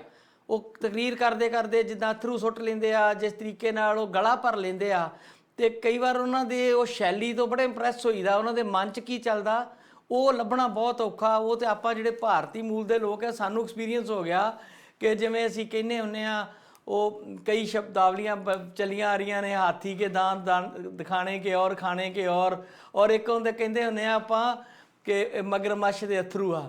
ਤੇ ਇਸ ਤਰ੍ਹਾਂ ਦੀ ਹਾਲਾਤ ਆਪਾਂ ਸਿੱਝ ਰਹੇ ਆ, ਜਿਹੜੇ ਅਸੀਂ ਸਾਡੇ ਵੱਡੇ ਵਡੇਰੇ ਬਜ਼ੁਰਗ ਸੜਕਾਂ ਤੇ ਬੈਠੇ ਧੱਕੇ ਖਾ ਰਹੇ ਆ, ਉਹਨਾਂ ਨੂੰ ਲੱਗ ਰਿਹਾ ਹੈ ਕਿ ਇਹ ਸਾਰੀਆਂ ਗੱਲਾਂ ਬਾਤਾਂ ਹਵਾਈ ਕਿਲੇ ਹੁੰਦੇ ਆ ਸਾਡੇ ਲੀਡਰ ਸਾਹਿਬਾਨਾਂ ਦੇ, ਪਰ ਉਹਨਾਂ ਦੀ ਬੜੀ ਪ੍ਰਸ਼ੰਸਾ ਹੋ ਰਹੀ ਆ। ਜਿੱਦਾਂ ਉਹਨਾਂ ਇਨਵਾਇਰਨਮੈਂਟ ਨੂੰ ਲੈ ਕੇ ਕਿਹਾ, ਉਹ ਕਹਿੰਦੇ ਮੈਂ ਕੱਲ ਪਰਸੋਂ ਨਿਊਜ਼ ਦੇਖ ਰਿਹਾ ਸੀ, ਉਹਨਾਂ ਉੱਥੇ ਭਾਸ਼ਣ ਕਰਦਿਆਂ ਕਿਹਾ ਕਿ ਇਹ ਮਸਲਾ ਅਸੀਂ ਕੋਈ ਇਨਵਾਇਰਨਮੈਂਟ ਨੂੰ ਨਹੀਂ ਇੱਦਾਂ ਨਹੀਂ ਕਰ ਰਹੇ, ਅਸੀਂ ਜਿਹੜੀ ਪੈਰਿਸ ਦੀ ਸਮਿਟ ਹੋਈ ਸੀ ਉਹਦੇ ਵਿੱਚ ਵੀ ਅਸੀਂ ਪੂਰੇ ਹਿੰਦੁਸਤਾਨੀਆਂ ਦੀ ਜ਼ਿੰਦਗੀ ਦੇ ਮਸਲੇ 'ਤੇ ਗੱਲ ਕਰ ਰਹੇ ਹਾਂ, ਅਸੀਂ ਭਾਵਕ ਤੌਰ 'ਤੇ ਜੁੜੇ ਹੋਏ ਹਾਂ। ਤੇ ਉਹਦੀ ਬੜੀ ਐਪਰੀਸ਼ੀਏਸ਼ਨ ਹੋ ਰਹੀ ਹੈ ਜੀ ਉਹਨਾਂ ਦੇ ਭਾਸ਼ਣ ਦੀ। IMF ਨੇ ਕਿਹਾ ਕਿ ਜਿਹੜਾ ਪ੍ਰਧਾਨ ਮੰਤਰੀ ਮੋਦੀ ਨੇ ਜੋ ਕੁਝ ਕੀਤਾ ਉਹ ਬੜਾ ਸਵਾਗਤ ਕਰਨਯੋਗ ਹੈ, ਤੇ ਉਹਨਾਂ ਦੀ ਬੜੀ ਪ੍ਰਸ਼ੰਸਾ ਹੋ ਰਹੀ ਇਸ ਗੱਲ 'ਤੇ। ਉਹ ਦੇਖੋ ਜੀ, ਪ੍ਰਸ਼ੰਸਾ ਹੋਣ ਦੀ ਗੱਲ ਤੁਸੀਂ ਠੀਕ ਕੀਤੀ ਹੈਗੀ ਆ ਕਿ ਇਹਨੂੰ ਤੁਸੀਂ ਇੱਕ ਚੰਗੇ ਐਕਟਰ ਦੀ ਜਿਹੜੀ ਐਕਟਿੰਗ ਕਹਿ ਸਕਦੇ ਆ। ਮਤਲਬ ਕਿ ਉਹਨਾਂ ਨੇ ਯਤਨ ਥੋੜ੍ਹੀ ਕੀਤਾ, ਕੋਈ ਉਹਨਾਂ ਨੇ ਕੁਝ ਵੀ ਨਹੀਂ ਕੀਤਾ। ਉਹ ਤਾਂ ਕੁਝ ਦੇਸ਼ ਕਹਿੰਦੇ ਆ ਵੀ 2030 ਤੱਕ ਜਿਹੜਾ ਕਾਰਬਨ ਦਾ ਲੈਵਲ ਆ ਉਹ ਥੱਲੇ ਲਿਆਉਣਾ ਹੈਗਾ, ਕੁਝ ਕਹਿੰਦੇ ਆ ਜੀ 2050 ਤੱਕ ਲਿਆਉਣਾ ਹੈਗਾ ਹੈ, ਤੇ ਉਹ ਕਹਿੰਦੇ ਜੀ 2070 ਤੋਂ ਪਹਿਲਾਂ ਅਸੀਂ ਤਾਂ ਨਹੀਂ ਕੁਝ ਵੀ ਕਰ ਸਕਦੇ। ਵੇਖਣ ਵਾਲੀ ਗੱਲ ਤਾਂ ਇਹ ਆ ਨਾ, ਇਹ ਥੋੜ੍ਹੀ ਆ ਵੀ ਉਹਨਾਂ ਨੇ ਕਿਹਾ ਕੀ ਆ ਬਈ ਜਿਹੜੀ ਉਹ ਸਮਿਟ ਸੀਗੀ ਉਹ ਤੇ ਸਪਿਰਿਟ ਸੀਗੀ, ਮਤਲਬ ਜੀ ਉਹਦੇ ਪਿੱਛੇ ਤਾਂ ਅਸੀਂ ਇਹ ਕਰ ਦਿਆਂਗੇ ਉਹ ਕਰ ਦਿਆਂਗੇ। ਕਹਿਣ ਦਾ ਮਤਲਬ ਥੋੜ੍ਹੀ ਹੁੰਦਾ ਹੈਗਾ, ਕਰਨ ਦਾ ਆ। ਦੁਨੀਆ ਤਾਂ ਕਹਿ ਰਹੀ ਆ ਵੀ 2030 ਤੱਕ ਕਾਰਬਨ ਥੱਲੇ ਲਿਆਉਣੀ ਆ ਜਾਂ 2050 ਤੱਕ, ਤੇ ਉਹ ਗਾਂ ਹੋਰ ਮਤਲਬ 20 ਸਾਲ ਜਿਹੜੇ ਆ ਪਰਾਂ ਗਾਂ ਜਾ ਕੇ ਬਈ ਅਸੀਂ 2070 ਤੱਕ ਜੀ ਨਹੀਂ ਲਿਆ ਸਕਦੇ। ਤੇ ਇਹ ਗੱਲ ਵੀ ਤੇ ਨੋਟ ਕਰਨ ਵਾਲੀ ਆ ਨਾ ਕਿ ਵਿਹਾਰਕ ਤੌਰ ਦੇ ਉੱਤੇ ਉਹ ਕਹਿ ਰਹੇ ਆ ਕਿ ਬਈ, ਤੇ ਬਾਕੀ ਇਹ ਆ ਵੀ ਜਿੰਨਾ ਪੋਲੂਸ਼ਨ ਇੰਡੀਆ ਦੇ ਵਿੱਚ ਆ ਉਹਨਾਂ ਸਾਰਿਆਂ ਨੂੰ ਪਤਾ ਹੀ ਆ ਬਈ ਕਿਵੇਂ ਵਾਤਾਵਰਨ ਜਿਹੜਾ ਉਹ ਸ਼ੁੱਧ ਕਰ ਲੈਣਗੇ। ਅੱਜ ਦੀਆਂ ਖਬਰਾਂ ਵੇਖ ਲਓ ਸਰ, ਅੱਜ ਦੀਆਂ ਹੀ ਨਿਊਜ਼ਪੇਪਰ ਜਿਹੜੇ ਤੇ ਮਰਜ਼ੀ ਝਾਤੀ ਮਾਰ ਲਓ, ਖਾਸ ਕਰਕੇ ਪੰਜਾਬ ਦੇ ਮੈਂ ਨਿਊਜ਼ਪੇਪਰ ਦੇਖੇ ਆ, ਹਰ ਪੇਪਰ ਨੇ, ਚਾਹੇ ਉਹ ਟ੍ਰਿਬਿਊਨ ਹੈ, ਜੀਤ ਹੈ, ਜਗਬਾਣੀ ਆ, ਜਾਗਰਣ ਆ, ਹਰ ਇੱਕ ਨੇ ਵੱਡੀ ਖਬਰ ਲਾਈ ਆ ਕਿ ਅੱਜ ਦੇ ਦਿਨ ਪੰਜਾਬ ਵਿੱਚ ਸਾਹ ਲੈਣਾ ਵੀ ਦੁੱਭਰ ਹੋਇਆ, ਸਾਹ ਲੈਣਾ ਔਖਾ। ਲੋਕਾਂ ਨੂੰ ਸਲਾਹ ਦਿੱਤੀ ਆ ਹੈਲਥ ਡਿਪਾਰਟਮੈਂਟ ਵਾਲਿਆਂ ਕਿ 1-2 ਦਿਨ ਆਪਣੇ ਘਰਾਂ ਦੇ ਵਿੱਚ ਹੀ ਰਹੋ, ਬਾਹਰ ਨਾ ਨਿਕਲੋ। ਤੇ ਉਹ ਦੂਜੇ ਪਾਸੇ ਜਿਹੜੀ ਟਰੋਲ ਆਰਮੀ ਆ, ਜੇ ਕਿਤੇ ਕੋਈ ਕੰਪਨੀ ਇਸ਼ਤਿਹਾਰ ਵੀ ਛੱਡਦੀ ਆ ਤੇ ਉਹਦੇ ਵਿੱਚ ਜੇ ਐਕਟਰ ਮੁਸਲਮਾਨ ਆ ਜਾਂਦਾ, ਜਿਸ ਤਰੀਕੇ ਨਾਲ ਇਹ ਕਰਦੇ ਆ। ਆਮਿਰ ਖਾਨ ਦੀ ਇੱਕ ਮਸ਼ਹੂਰੀ ਆਈ ਜਾਂ ਉਹਨਾਂ ਦੀ ਇੱਕ ਸਮਝ ਲਓ ਐਡਵਾਈਸ ਆਈ ਕਿ ਸੜਕਾਂ ਤੇ ਪਟਾਕੇ ਨਾ ਚਲਾਓ, ਸੜਕਾਂ ਟ੍ਰੈਫਿਕ ਵਾਸਤੇ ਆਪਣੀ ਸੁਸਾਇਟੀ ਦੇ ਅੰਦਰ ਚਲਾਓ। ਉਹਨਾਂ ਇਹ ਨਹੀਂ ਕਿਹਾ ਕਿ ਨਾ ਚਲਾਓ, ਸਗੋਂ ਤੇ ਤਾਂ ਵੀ ਉਹਨਾਂ ਨੂੰ ਬੰਦੀ ਭਾਸ਼ਾ ਗਾਲਾਂ ਕੱਢੀਆਂ ਗਈਆਂ ਕਿ ਇਹ ਮੁਸਲਮਾਨ ਕੌਣ ਹੁੰਦਾ ਆ ਸਾਡੇ ਤਿਉਹਾਰ 'ਚ ਦਖਲ ਦੇਣ ਵਾਲਾ, ਸਾਨੂੰ ਇਹ ਕਹਿਣ ਵਾਲਾ ਕਿ ਪਟਾਕੇ ਨਾ ਚਲਾਓ। ਯਾਨੀ ਕਿ ਇੱਕ ਪਾਸੇ ਤੇ ਟਰੋਲ ਆਰਮੀ ਉਹਨਾਂ ਦੀ ਮਤਲਬ ਇੰਨੀ ਕੁ ਨੈਗੇਟਿਵਿਟੀ ਫੈਲਾ ਰਹੀ ਭਾਰਤ ਵਿੱਚ ਕਿ ਹਰ ਗੱਲ 'ਚੋਂ ਉਹ ਹਿੰਦੂ ਮੁਸਲਿਮ ਤੇ ਧਰਮ ਦਾ ਆੜ ਲੈ ਕੇ ਆਪਣੀਆਂ ਵੋਟਾਂ ਪੱਕੀਆਂ ਕਰਨ ਵਾਲੇ ਪਾਸੇ ਪਏ ਹੋਏ ਆ। ਤੇ ਦੂਜੇ ਪਾਸੇ ਮੈਂ ਪਹਿਲਾਂ ਹੀ ਕਿਹਾ ਕਿ ਮਗਰਮੱਛ ਦੇ ਥਰੂ ਆਪਾਂ ਜਿੱਥੇ ਮਰਜ਼ੀ ਬਾਹਰ ਫੈਂਕਦੇ ਰਹੀਏ, ਉਹਦੇ ਨਾਲ ਗੱਲ ਬਣਦੀ ਨਹੀਂ। ਉਹ ਤੇ ਹੱਥ ਤੇ ਸਰੋਂ ਜਮਾਉਣੀ ਪਊਗੀ, ਕੁਝ ਕਰਕੇ ਦੱਸਣਾ ਪਏਗਾ। ਬਿਲਕੁਲ ਜੀ, ਇਹੀ ਗੱਲ ਆ। ਮੈਂ ਤਾਂ ਇਹੀ ਕਹਿਣਾ ਵੀ ਕਹਿਣੀ ਤੇ ਕਰਨੀ ਜਿਹੜੀ ਆ ਨਾ, ਜਦੋਂ ਉਹ ਬਰਾਬਰ ਹੁੰਦੀ ਆ ਤਾਂ ਉਹਦਾ ਕੋਈ ਫਾਇਦਾ ਹੁੰਦਾ ਹੈਗਾ। ਕਹਿਣ ਨੂੰ ਤਾਂ ਜੋ ਮਰਜ਼ੀ ਕਹੀ ਜਾਓ ਕਿ ਇਹ ਜੀ ਅਸੀਂ, ਤੇ ਮੈਂ ਤਾਂ ਤੁਹਾਨੂੰ ਦੱਸੀ ਜਾਣਾ ਵੀ ਦੇਖੋ, ਦੁਨੀਆ ਦੇ ਦੇਸ਼ ਜਿਹੜੇ ਆ ਉਹ ਟੀਚਾ ਮਿਥਦੇ ਆ 2030 ਤੇ 2050 ਨੂੰ, ਤੇ ਭਾਰਤ ਦੇ ਪ੍ਰਧਾਨ ਮੰਤਰੀ ਟੀਚਾ ਜਿਹੜਾ ਉਹ ਉਹਨਾਂ ਤੋਂ 50 ਸਾਲ 20 ਸਾਲ ਬਾਅਦ ਮਿਥਦੇ ਹੈਗੇ ਆ ਵੀ ਉਦੋਂ ਤੱਕ ਅਸੀਂ ਕੁਝ ਨਹੀਂ ਕਰ ਸਕਦੇ। ਸੋ ਭਾਸ਼ਣ ਜਿਹੜੇ ਆ ਉਹਨਾਂ ਦਾ ਕੋਈ ਬਹੁਤਾ ਮਾਇਨਾ ਨਹੀਂ ਹੈ। ਮਾਇਨਾ ਤਾਂ ਇਹ ਆ ਵੀ ਉੱਥੇ ਅਮਲਾਂ ਤੇ ਹੋਣਗੇ ਨਵੇੜੇ, ਜਾਤ ਕਿਸੇ ਪੁੱਛਣੀ ਨਹੀਂ। ਬਿਲਕੁਲ ਗੱਲ ਬਿਲਕੁਲ। ਤਾਂ ਅਮਲ ਕਰਨ ਦੀ ਆ ਨਾ ਜੀ। ਹਾਂਜੀ। ਅੱਛਾ, ਆਪਾਂ ਇੱਕ ਗੱਲ ਹੋਰ ਤੁਹਾਡੇ ਨਾਲ ਕਰ ਲਈਏ। ਕਰੋਨਾ ਦੇ ਵਿੱਚੋਂ ਅਜੇ ਪੂਰੀ ਤਰ੍ਹਾਂ ਦੁਨੀਆ ਬਾਹਰ ਨਿਕਲੀ ਨਹੀਂ। ਵੈਸੇ ਆਪਾਂ ਹੁਣ ਖੁੱਲ੍ਹ ਡੁੱਲ ਲੈ ਲਈਆਂ ਨੇ ਪੁਰਾਣੀਆਂ। ਸਾਨੂੰ ਲੱਗਦਾ ਹੈ ਕਿ ਜਿਹੜੀਆਂ ਅਸੀਂ ਲਈਆਂ ਨੇ ਵੈਕਸੀਨ, ਉਹਦੇ ਨਾਲ ਕਾਫੀ ਕੁਝ ਠੀਕ ਹੋ ਗਿਆ। ਭਾਰਤ ਵਿੱਚ ਕੁਝ ਲੋਕ ਦੋਸਤ ਮਿੱਤਰ ਜਿਹੜੇ ਜਾਂਦੇ ਨੇ ਉਹ ਵੀ ਕਹਿੰਦੇ ਨੇ ਕਿ ਉੱਥੇ ਤਾਂ ਕੋਈ ਗੱਲ ਹੀ ਨਹੀਂ ਜੀ, ਐਵੇਂ ਡਰਾ ਜਿਹਾ ਦਿੱਤਾ ਹੋਇਆ। ਭਾਰਤ 'ਚ ਤੇ ਮਾਸਾ ਵੀ ਨਹੀਂ ਹੈਗਾ। ਤੁਸੀਂ ਵੀ ਪਿਛਲੇ ਸਾਲ ਫਸੇ ਰਹੇ ਹੋ, ਤੁਸੀਂ ਵੇਖਿਆ ਉੱਥੇ ਕਿਸ ਤਰ੍ਹਾਂ ਦਾ ਕਰੋਨਾ ਦੀ ਹਵਾ ਸੀਗੀ। ਤੁਸੀਂ ਸੀਗੇ, ਭਾਜੀ ਸੰਧੂ ਸਾਹਿਬ ਸੀਗੇ, ਹੋਰ ਲੋਕ ਸੀਗੇ ਜਿਹੜੇ ਉੱਥੇ ਸੀ ਉਹਨਾਂ ਦਿਨਾਂ 'ਚ, ਤੇ ਕਿੰਨੀ ਕੁ ਸਖਤੀ ਤੇ ਕਿੰਨੀ ਕੁ ਤੰਗੀ ਉਹਨਾਂ ਦਿਨਾਂ 'ਚ ਕੱਟਣੀ ਪਈ ਸੀਗੀ। ਤੇ ਪਰ ਇਹਦੇ ਬਾਵਜੂਦ ਜਿਹੜੀਆਂ ਕੰਪਨੀਆਂ ਨੇ ਇਹ ਵੈਕਸੀਨ ਬਣਾਈਆਂ, ਬਹੁਤ ਉਹਨਾਂ ਦੀ ਮਿਹਰਬਾਨੀ ਕਿ ਉਹਨਾਂ ਨੇ ਖਲਕਤ ਨੂੰ ਬਚਾ ਲਿਆ ਕਿਤੇ ਨਾ ਕਿਤੇ। ਪਰ ਉਹਨਾਂ ਨੇ ਜਿਵੇਂ ਕਾਰਪੋਰੇਟ ਦਾ ਹੁੰਦਾ ਜੀ, ਇੱਕ ਮੁਨਾਫਾ ਮੁਨਾਫਾ ਮੁਨਾਫਾ, ਮੁਨਾਫੇ ਵਾਲੀ ਦੌੜ ਵੀ ਬੜੀ ਵੱਡੀ ਲੱਗੀ। ਤੇ ਹੁਣ ਕੰਪਨੀਆਂ 'ਚ ਗਾਂਹ ਰੇਸ ਲੱਗੀ ਪਈ ਆ, ਕਿਉਂਕਿ ਲੱਗਦਾ ਨਹੀਂ ਕਿ ਜਿਹੜੀ ਇਹ ਵਬਾ ਹੈਗੀ ਆ ਇਹ ਤੋਂ ਸਾਡਾ ਮੁਕੰਮਲ ਛੁਟਕਾਰਾ ਹੋ ਗਿਆ। ਐਂ ਲੱਗਦਾ ਕਿ ਫਲੂ ਸ਼ਾਟ ਦੀ ਤਰ੍ਹਾਂ ਜਿੱਥੇ ਇੱਕ ਵਾਰੀ ਵੈਕਸੀਨ ਵੀ ਹਰ ਸਾਲ ਲੱਗਿਆ ਕਰੂ, ਹੁਣ ਇਹਦੀਆਂ ਗੋਲੀਆਂ ਟੈਬਲੇਟ ਬਣਨ ਦੇ ਦਾਅਵੇ ਕੀਤੇ ਜਾ ਰਹੇ ਆ। ਜਿਹੜੀਆਂ 2-3 ਕੰਪਨੀਆਂ ਨੇ ਬਣਾਈਆਂ ਸਾਰੀਆਂ ਇਸ ਦੌੜ 'ਚ ਲੱਗੀਆਂ ਹੋਈਆਂ ਨੇ। ਫਾਈਜ਼ਰ ਦਾ ਦਾਅਵਾ ਹੈ ਕਿ ਉਹਨਾਂ ਨੇ ਇਹਦੀ ਗੋਲੀ ਬਣਾ ਲਈ ਆ, ਉਹਦੇ ਨਾਲ 90% ਲੋਕ ਜਿਹੜੇ ਮੌਤ ਦੇ ਮੂੰਹ 'ਚ ਜਾਣੋਂ ਬਚ ਜਾਣਗੇ, ਯਾਨੀ ਕਿ ਉਹ ਇੰਨੀ ਇਫੈਕਟਿਵ ਹੋਏਗੀ। ਯਾਨੀ ਕਿ ਕੰਪਨੀਆਂ ਨੇ ਹੁਣ ਇਸ ਬਿਮਾਰੀ ਦਾ ਪਰਮਾਨੈਂਟ ਹੱਲ ਤੇ ਜੋ ਹੋਣਾ ਨਾਲ ਦੀ ਨਾਲ ਮੁਨਾਫੇ ਵਾਲਾ ਧੰਦਾ ਵੀ ਜਿਹੜਾ ਉਹ ਬੜੇ ਜ਼ੋਰਾਂ ਸ਼ੋਰਾਂ 'ਚ ਚੱਲਦਾ। ਔਰ ਇੱਕ ਗੱਲੋਂ ਜਿਸ ਤਰ੍ਹਾਂ ਦਾ ਸਿਸਟਮ 'ਚ ਆਪਾਂ ਰਹਿੰਦੇ ਹਾਂ, ਬਾਰ-ਬਾਰ ਇਹ ਕਹਿੰਦੇ ਹਾਂ ਕਿ ਅਸੀਂ ਫਿਰ ਵੀ ਧੰਨਵਾਦ ਕਰਦੇ ਹਾਂ ਵਿਗਿਆਨੀਆਂ ਦਾ, ਸਾਇੰਟਿਸਟ ਦਾ, ਕਿ ਉਹਨਾਂ ਨੇ ਐਡੀ ਵੱਡੀ ਮਹਾਂਮਾਰੀ ਤੋਂ ਲੋਕਾਂ ਨੂੰ ਹੌਲੀ-ਹੌਲੀ ਕਿਤੇ ਬਾਹਰ ਕੱਢਿਆ। ਸਾਇੰਟਿਸਟਾਂ ਦਾ ਤੇ ਧੰਨਵਾਦ ਕਰਨਾ ਬਣਦਾ ਹੀ ਆ। ਸਾਇੰਟਿਸਟ ਤਾਂ ਖੋਜ ਕਰਦੇ ਆ। ਸਾਇੰਟਿਸਟ ਇਹ ਨਹੀਂ ਕਹਿੰਦੇ ਵੀ ਤੁਸੀਂ ਮੁਨਾਫਾ ਕਮਾਓ ਤੇ ਲੋਕਾਂ ਦਾ ਕਚੂਮਰ ਕੱਢੋ। ਸਾਇੰਸਦਾਨ ਜਿਹੜੇ ਆ ਉਹ ਇੱਕ ਬਹੁਤ ਵੱਡਾ ਕਾਰਜ ਜਿਹੜਾ ਮਨੁੱਖਤਾ ਦੀ ਭਲਾਈ ਦਾ ਕਰ ਰਹੇ ਆ, ਤੇ ਉਹਨਾਂ ਦੇ ਕਾਰਜ ਨੂੰ ਕਿਵੇਂ ਵੇਚਿਆ ਜਾਂਦਾ ਆ ਇਹ ਉਹਨਾਂ ਦਾ, ਸਾਇੰਸਦਾਨਾਂ ਦਾ ਤਾਂ ਹੈ ਨਹੀਂ।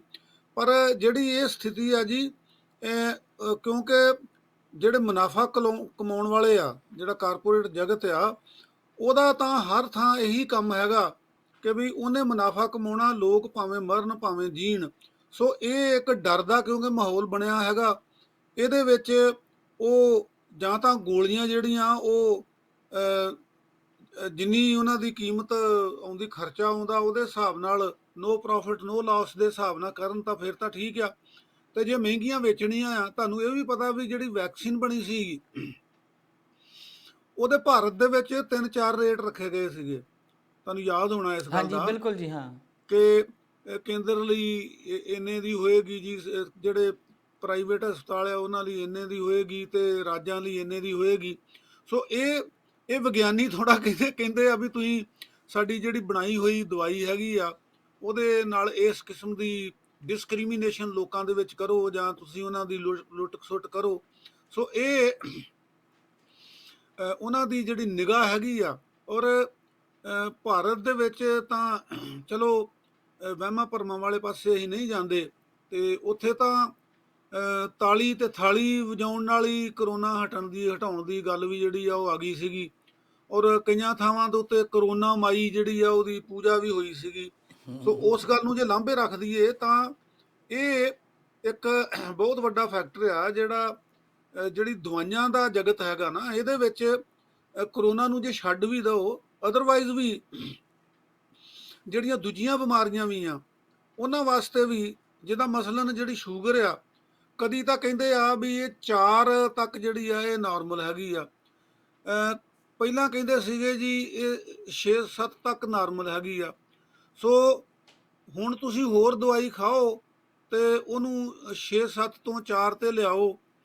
ਇਸ ਕਿਸਮ ਦੇ ਜਿਹੜੀਆਂ ਮੈਨੂਪੂਲੇਸ਼ਨਸ ਹੈਗੀਆਂ ਉਹ ਦਵਾਈਆਂ ਦੇ ਜਗਤ ਦੇ ਵਿੱਚ, ਫਾਰਮਾਸਿਊਟੀਕਲ ਜਿਹੜੀ ਇੰਡਸਟਰੀ ਹੈਗੀ ਆ ਉਹਦੇ 'ਚ ਪਹਿਲਾਂ ਵੀ ਚੱਲਦੀਆਂ ਆ। ਔਰ ਮੈਨੂੰ ਲੱਗਦਾ ਇਹ ਆ ਬਈ ਹੁਣ ਵੀ ਗਿੱਲ ਸਾਹਿਬ ਸ਼ਾਇਦ ਇਹੀ ਚੱਕਰ ਸ਼ੁਰੂ ਹੋ ਗਿਆ ਕਿ ਜਿਹੜਾ ਉਹਨਾਂ ਨੇ ਟੀਕਿਆਂ ਦੀ ਬਜਾਏ ਨਾਲ ਗੋਲੀਆਂ ਵੀ ਬਣਾਉਣੀਆਂ ਸ਼ੁਰੂ ਕਰਤੀਆਂ ਕਿ ਇਹਨਾਂ ਦੀ ਵਿਕਰੀ ਜਿਹੜੀ ਆ ਉਹ ਲੋਕ ਡਰਦੇ ਮਾਰੇ ਉਹਨਾਂ ਨੂੰ ਖਰੀਦਣਗੇ ਤੇ ਜੀ। ਇਹ ਹੋਰ ਵੀ ਮੁਨਾਫਾ ਕਮਾਉਣਗੇ। ਅੱਛਾ, ਇੱਕ ਖਬਰ ਅਮਰੀਕਾ ਤੋਂ ਆ ਰਹੀ ਆ, ਮੈਂ ਦੇਖ ਰਿਹਾ ਸੀ ਕੋਈ ਵੈਬਸਾਈਟ ਕਾਫੀ ਸਾਰੀਆਂ ਉਹ 'ਚ ਲੱਗ ਰਹੀ ਆ ਕਿ ਸਾਲ ਹੋਇਆ ਜੇ ਆਪਣੇ ਜੋ ਬਾਈਡਨ ਰਾਂ ਨੂੰ ਬਣਿਆ ਨੂੰ। ਟਰੰਪ ਰਾਂ ਤੋਂ ਲੋਕ ਬੜੇ ਉਕਤਾ ਗਏ ਸੀ, ਲੋਕ ਕਹਿੰਦੇ ਸੀ ਕਿ ਟਰੰਪ ਨਹੀਂ ਜਿਹੜੇ ਆ ਉਹ ਬੜਾ ਅਨਪ੍ਰੈਡਿਕਟੇਬਲ ਵਿਅਕਤੀ ਆ, ਉਹਦਾ ਪਤਾ ਨਹੀਂ ਉਹਨੇ ਕੀ ਕਰ ਦੇਣਾ, ਔਰ ਉਹਨੇ ਜਾਂਦੇ ਜਾਂਦੇ ਕਈ ਰੰਗ ਦਿਖਾਏ ਵੀ।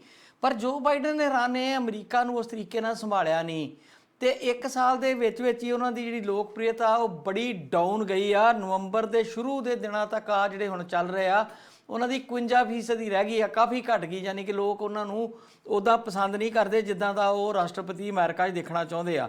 ਤੇ ਵਰਜੀਨੀਆ ਦੇ ਗਵਰਨਰ ਲਈ ਚੋਣ ਹੋਈ ਆ ਰੀਸੈਂਟਲੀ, ਉਹਦੇ ਵਿੱਚ ਜੋ ਬਾਈਡਨ ਦੀ ਜਿਹੜੀ ਡੈਮੋਕ੍ਰੇਟਿਕ ਪਾਰਟੀ ਆ, ਡੈਮੋਕ੍ਰੇਟ, ਉਹਨਾਂ ਦੀ ਬੜੀ ਬੁਰੀ ਹਾਰ ਹੋਈ ਆ ਜਿਹਦੀ ਉਹ ਐਕਸਪੈਕਟ ਨਹੀਂ ਸੀ ਕਰਦੇ।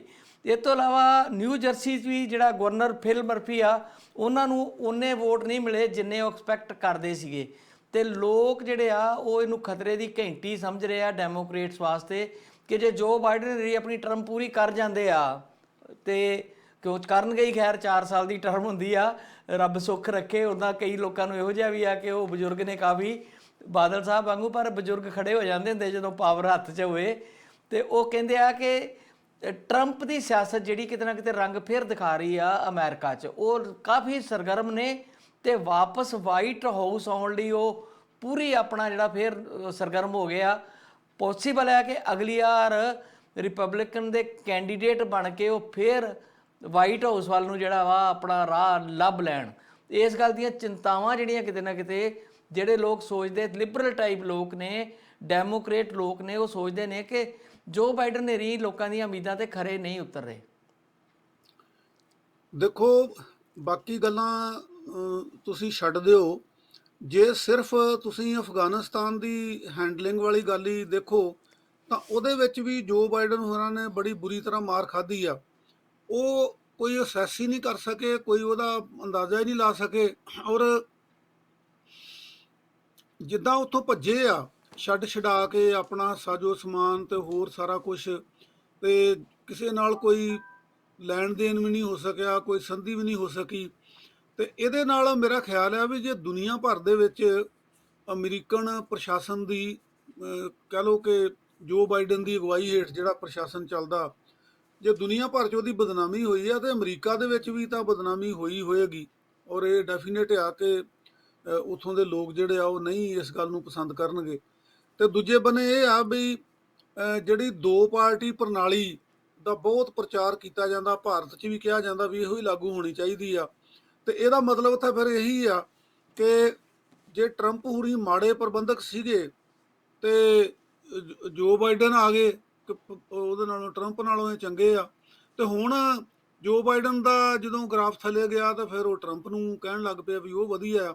ਇਹਦਾ ਮਤਲਬ ਇਹ ਆ ਵੀ ਇਹ ਦੋਨੇ ਜਿਹੜੇ ਹੈਗੇ ਆ ਉਹ ਇੱਕ ਦੂਜੇ ਦੀ ਜਿਹੜੇ ਔਗਣ ਆ, ਜਿਹੜੀ ਨੈਗੇਟਿਵਿਟੀ ਹੈਗੀ ਆ, ਜਾਂ ਜਿਹੜੀਆਂ ਇਹਨਾਂ ਦੀਆਂ ਫੇਲਿਓਰਸ ਹੈਗੀਆਂ, ਉਹੀ ਉਹਨਾਂ ਦੇ ਸਾਹਮਣੇ ਹੈਗੀਆਂ।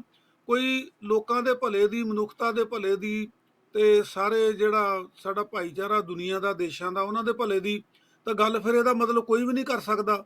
ਤੇ ਟਰੰਪ ਦਾ ਤੇ ਪਤਾ ਹੀ ਆ ਵੀ ਟਰੰਪ ਦਾ ਜਿਹੜਾ ਪ੍ਰਸ਼ਾਸਨ ਸੀਗਾ ਉਹ ਕਿੱਦਾਂ ਦਾ ਸੀਗਾ, ਔਰ ਕੋਵਿਡ ਦੇ ਸੰਬੰਧ ਦੇ ਵਿੱਚ ਉਹਨਾਂ ਦਾ ਕੀ ਐਟੀਟਿਊਡ ਸੀਗਾ, ਗੈਰ ਵਿਗਿਆਨਕ ਉਹਨਾਂ ਦਾ ਜਿਹੜਾ ਦ੍ਰਿਸ਼ਟੀਕੋਣ ਸੀਗਾ। ਤੇ ਹੁਣ ਇਹ ਕਿਉਂਕਿ ਅਮਰੀਕਾ ਜਿਹੜਾ ਉਹ ਦੁਨੀਆ ਦਾ ਸਰਦਾਰ ਆ, ਤੇ ਜੇ ਦੁਨੀਆ ਦੇ ਸਰਦਾਰ ਦੇ ਲੀਡਰਾਂ ਦਾ ਇਹ ਹਾਲ ਆ ਤਾਂ ਫਿਰ ਦੁਨੀਆ ਦਾ ਤਾਂ ਗਿੱਲ ਸਾਹਿਬ ਰੱਬ ਹੀ ਰੱਖਾ ਆ। ਤੇ ਇਹਦੇ ਤੋਂ ਵੀ ਅੱਗੇ ਜੇ ਥੋੜਾ ਜਿਹਾ ਸੋਚੀਏ ਆਪਾਂ ਗੰਭੀਰਤਾ ਨਾਲ ਕਾਲੋ ਸਾਹਿਬ, ਤੇ ਦੁਨੀਆ ਭਰ ਵਿੱਚ ਇਸ ਵੇਲੇ ਜਿਹੜਾ ਆ ਉਹ ਐਕਸਟ੍ਰੀਮ ਰਾਈਟਿਜ਼ਮ ਜਿਹੜਾ ਵਾ ਉਹ ਫੈਲ ਰਿਹਾ ਆ। ਤੁਸੀਂ ਕਿਸੇ ਮੁਲਕ ਦੀ ਗੱਲ ਕਰ ਲਓ, ਕਿਸੇ ਮੁਲਕ ਦੀ ਮਰਜ਼ੀ ਤੁਸੀਂ ਹੱਥ ਰੱਖ ਲਓ, ਉੱਥੇ ਇਹ ਕੁਝ ਹੋ ਰਿਹਾ।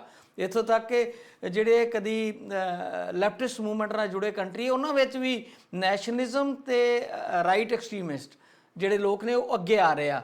ਉਹਦੇ ਪਿੱਛੇ ਇੱਕ ਕਾਰਨ ਇਹ ਵੀ ਗਿਣਿਆ ਜਾਂਦਾ ਹੈ ਕਿ ਜਿਹੜਾ ਕਾਰਪੋਰੇਟ ਆ ਉਹ ਚਾਹ ਰਿਹਾ ਕਿਸੇ ਨਾ ਕਿਸੇ ਤਰੀਕੇ ਕਿ ਜਿਹੜੇ ਇਸ ਤਰ੍ਹਾਂ ਦੇ ਲੋਕ ਨੇ ਉਹਨਾਂ ਦੀ ਪੁਸ਼ਤਪਨਾਹੀ ਹਾਸਲ ਕਰਕੇ ਅਸੀਂ ਜ਼ਿਆਦਾ ਮੁਨਾਫੇ ਕਮਾ ਸਕਦੇ, ਜਿੱਦਾਂ ਹੁਣੇ ਅਸੀਂ ਗੱਲ ਕਰ ਰਹੇ ਸੀਗੇ।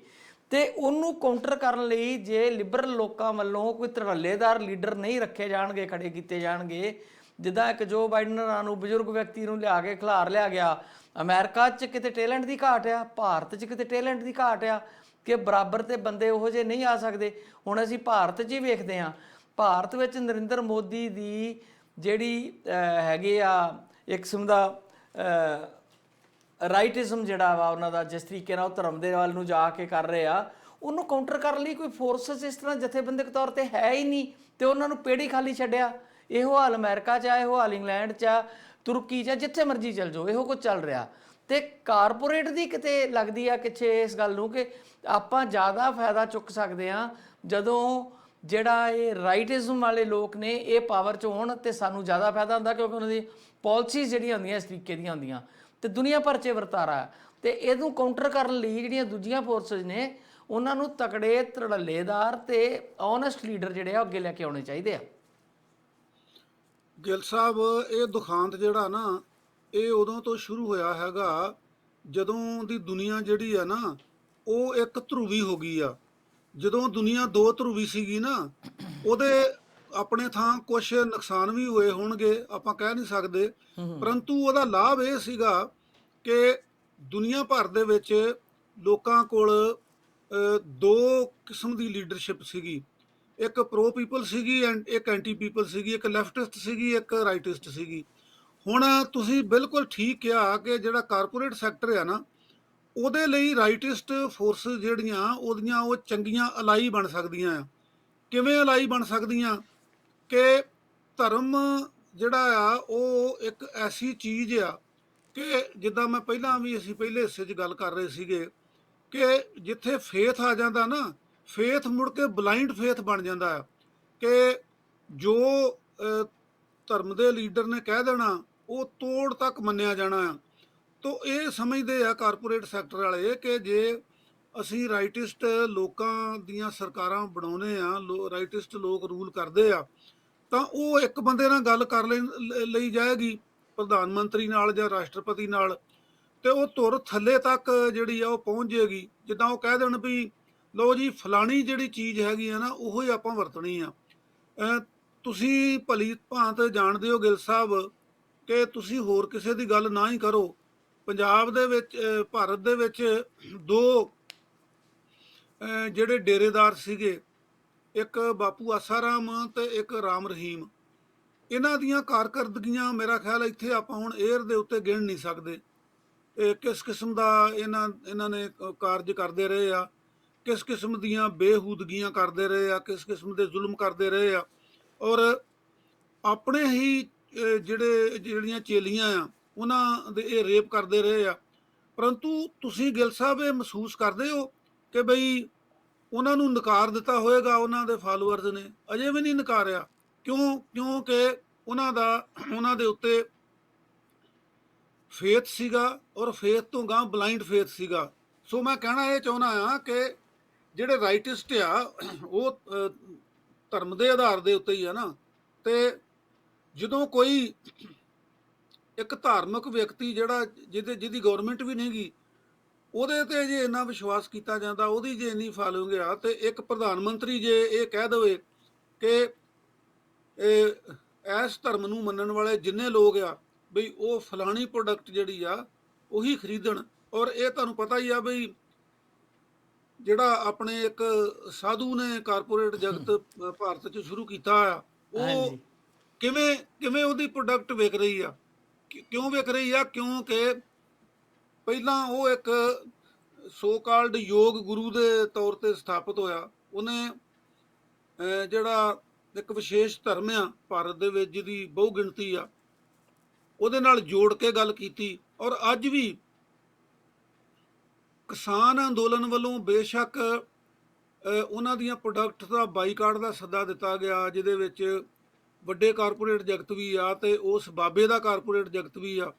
ਇੱਥੇ ਵੀ ਜਿਹੜੇ ਸਾਡੇ ਕਿਸਾਨ ਮੋਰਚੇ ਵਾਲੇ ਆ, ਜਿਹੜੀਆਂ ਕਿਸਾਨਾਂ ਦੇ ਹੱਕ 'ਚ ਕਮੇਟੀਆਂ ਬਣੀਆਂ ਆ, ਉਹ ਬਾਰ-ਬਾਰ ਇਹ ਮਾਟੋ ਲੈ ਕੇ ਸੜਕਾਂ ਤੇ ਖੜੇ ਹੁੰਦੇ ਰਹੇ ਆ, ਚੌਂਕਾਂ 'ਚ ਜਾਂਦੇ ਰਹੇ ਆ ਬਈ ਇਹਨਾਂ ਦੇ ਪ੍ਰੋਡਕਟ ਦਾ ਬਾਈਕਾਟ ਕਰੋ।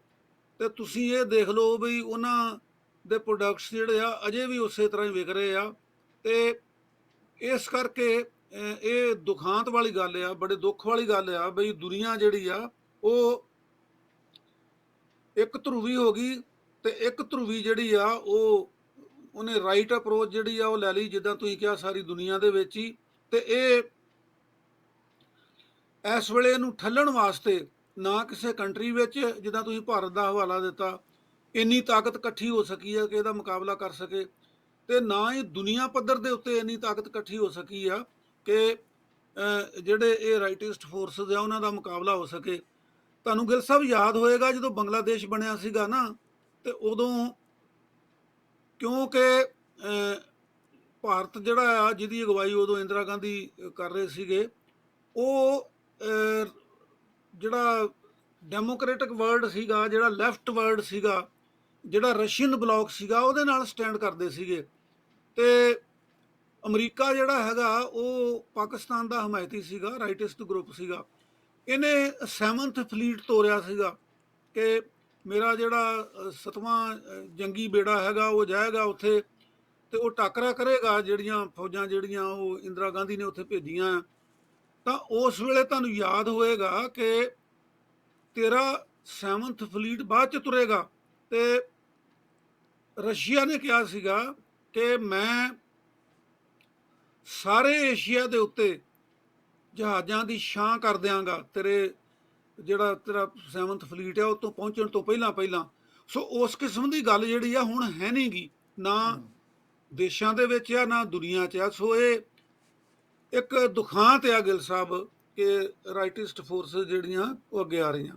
ਬਿਲਕੁਲ ਜੀ, ਕਿਉਂਕਿ ਕਾਰਪੋਰੇਟ ਜਗਤ ਦਾ ਜਿਹੜਾ ਬੋਲਬਾਲਾ, ਤੁਸੀਂ ਸਵਾਮੀ ਰਾਮਦੇਵ ਦੀ ਗੱਲ ਕੀਤੀ ਆ, ਜਿਹੜੇ ਸਵਾਮੀ ਰਾਮਦੇਵ ਤੋਂ ਲਾਲਾ ਰਾਮਦੇਵ ਬਣ ਗਿਆ, ਉਹ ਵੀ ਜਦੋਂ ਸ਼ੁਰੂਆਤੀ ਦੌਰ ਦੇ ਵਿੱਚ ਵਰਲਡ ਕਾਰਪੋਰੇਟ ਨੂੰ ਭੰਡਦੇ ਹੁੰਦੇ ਸੀ, ਕੋਕਾ ਕੋਲਾ ਦੀ ਬਦਨਾਮੀ ਕਰਦੇ ਹੁੰਦੇ ਸੀ, ਤੇ ਲੱਗਦਾ ਹੁੰਦਾ ਸੀ ਕਿ ਸਵਦੇਸ਼ੀ ਦੀ ਗੱਲ ਕਰਨ ਵਾਲਾ ਇਹ ਵਿਅਕਤੀ ਵਾਕਿਆ ਹੀ ਬੜਾ ਦੇਸ਼ ਭਗਤ ਹੋਣਾ। ਆਪਾਂ ਵੀ ਕਦੀ ਕਦੀ ਸੋਚਦੇ ਹੁੰਦੇ ਹਾਂ ਸਾਰੇ ਲੋਕ ਵੀ ਇਹ ਵਿਅਕਤੀ ਚੰਗੀ ਸੋਚ ਦਾ ਮਾਲਕ ਹੈ, ਪਰ ਜਦੋਂ ਫਿਰ ਉਹ ਕਾਰਪੋਰੇਟ ਦੇ ਜਿਹੜੇ ਗੁਣ ਗ੍ਰਹਿਣ ਕਰ ਗਿਆ ਸਾਰੇ, ਤੇ ਫਿਰ ਹੁਣ ਆਪਾਂ ਨੂੰ ਪਤਾ ਲੱਗ ਗਿਆ ਕਿ ਉਹ ਵਿਅਕਤੀ ਵੀ ਜਿਹੜਾ ਉਹ ਕੀ। ਆਪਾਂ ਸਮਾਂ ਬੜੀ ਤੇਜ਼ੀ ਨਾਲ ਨਿਕਲਿਆ, 1-2 ਖਬਰਾਂ ਜ਼ਰੂਰੀ ਕਰਨ ਵਾਲੀਆਂ ਨੇ।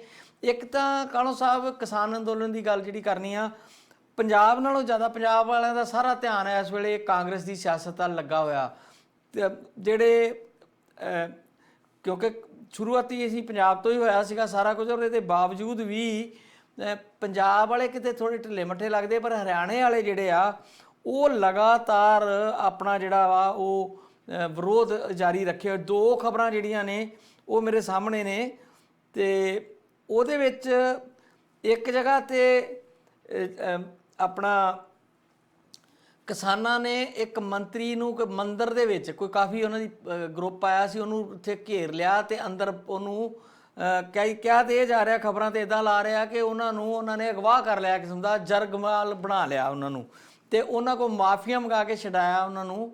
ਤੇ ਇੱਕ ਖਬਰ ਉੱਥੋਂ ਹੋ ਰਿਹਾ, ਇਹ ਤਾਂ ਰੋਹਤਕ ਦੀ ਖਬਰ ਆ, ਤੇ ਜਿਹੜੀ ਦੂਜੀ ਖਬਰ ਹੈ ਉਹ ਹੈਗੀ ਆ ਆਪਣੀ ਹਿਸਾਰ ਦੀ। ਉੱਥੇ ਵੀ ਰਾਮਚੰਦਰ ਜਾਗੜਾ ਨਾਂ ਦਾ ਕੋਈ MP ਆ ਸ਼ਾਇਦ, ਉਹਨੂੰ ਲੈ ਕੇ ਵਿਰੋਧ ਪ੍ਰਦਰਸ਼ਨ ਹੋਇਆ ਤੇ ਉਹਦੀ ਗੱਡੀ ਦੇ ਸ਼ੀਸ਼ੇ ਵੀ ਤੋੜੇ ਗਏ ਆ। ਤੇ ਕਿਤੇ ਨਾ ਕਿਤੇ ਕਿਸਾਨ ਮੂਵਮੈਂਟ ਵੀ ਹਰਿਆਣੇ ਦੇ ਪੱਖ ਤੋਂ ਜਦੋਂ ਮੈਂ ਵੇਖਦਾ ਵਾਂ ਤੇ ਥੋੜ੍ਹੀ ਜੀ ਮਤਲਬ ਜਿਹੜੀ ਕਿਸਾਨ ਜਥੇਬੰਦੀਆਂ ਕਹਿ ਰਹੀਆਂ ਨਾ ਲਗਾਤਾਰ ਜਾਬਤਾ ਸ਼ਾਂਤੀ, ਤੇ ਉਤੋਂ ਉਖੜ ਰਹੀ ਆ ਜੋ ਸਰਕਾਰ ਚਾਹ ਰਹੀ ਆ, ਉਸ ਤਰ੍ਹਾਂ ਦਾ ਕੰਮ ਕਿਤੇ ਨਾ ਕਿਤੇ ਹੋਣਾ ਸ਼ੁਰੂ ਹੋ ਗਿਆ।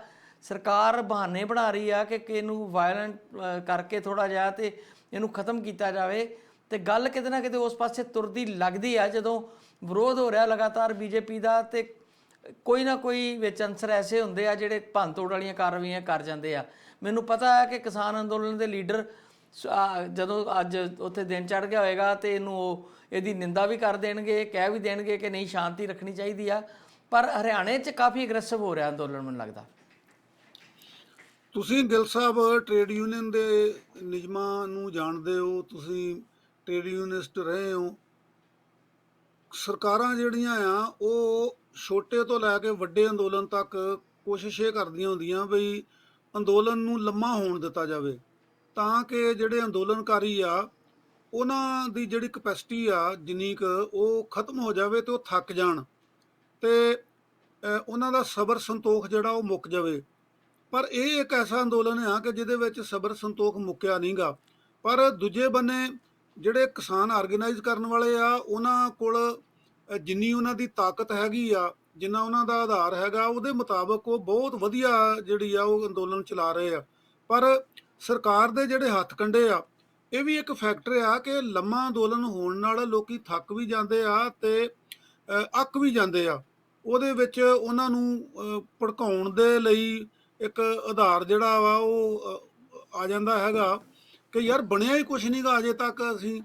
ਤੇ ਦੂਜੇ ਬੰਨੇ ਸਰਕਾਰ ਜਿਹੜੀ ਹੈਗੀ ਆ, ਇਹ ਨਹੀਂ ਕਿ ਲੋਕ ਅੱਕ ਥੱਕ ਕੇ ਕੋਈ ਇਦਾਂ ਦੀ ਕਾਰਵਾਈ ਕਰ ਸਕਦੇ ਆ, ਕੋਈ ਥੋੜੀ ਬਹੁਤੀ ਸੰਭਾਵਨਾ ਹੋ ਸਕਦੀ ਆ, ਪਰੰਤੂ ਸਰਕਾਰ ਜਿਹੜੀ ਆ ਉਹ ਅੰਦੋਲਨ ਨੂੰ ਖੇਰੂ ਖੇਰੂ ਕਰਨ ਦੇ ਵਿੱਚ, ਪਾੜਨ ਦੇ ਵਿੱਚ ਹਮੇਸ਼ਾ ਹੀ ਲੱਗੀ ਰਹਿੰਦੀ ਆ, ਜਿਨ੍ਹਾਂ ਦੇ ਵਿੱਚ ਸਾਨੂੰ ਪਤਾ ਆ ਬਈ ਕਿ ਬੜੇ ਯਤਨ ਹੋਏ ਆ, ਜਿਨ੍ਹਾਂ ਦੇ ਵਿੱਚ ਅਸੀਂ ਬਾਰ-ਬਾਰ ਕਹਿੰਦੇ ਆ ਬਈ ਜਿਨ੍ਹਾਂ 'ਚ 26 ਜਨਵਰੀ ਵੀ ਆ, ਜਿਨ੍ਹਾਂ ਦੇ ਵਿੱਚ ਬੰਦਾ ਵੱਢ ਕੇ ਤੇ ਬੱਕਰੇ ਵਾਂਗੂ ਉੱਥੇ ਕਿਸਾਨ ਅੰਦੋਲਨ ਜਿੱਥੇ ਆ ਉੱਥੇ ਟੰਗਿਆ ਵੀ ਗਿਆ, ਔਰ ਜਿਹੜੀ ਗੱਡੀਆਂ ਚੜ੍ਹਾ ਕੇ ਨਿਰਦੋਸ਼ ਲੋਕਾਂ ਨੂੰ ਲਖੀਮਪੁਰ 'ਚ ਕਤਲ ਕੀਤਾ ਗਿਆ।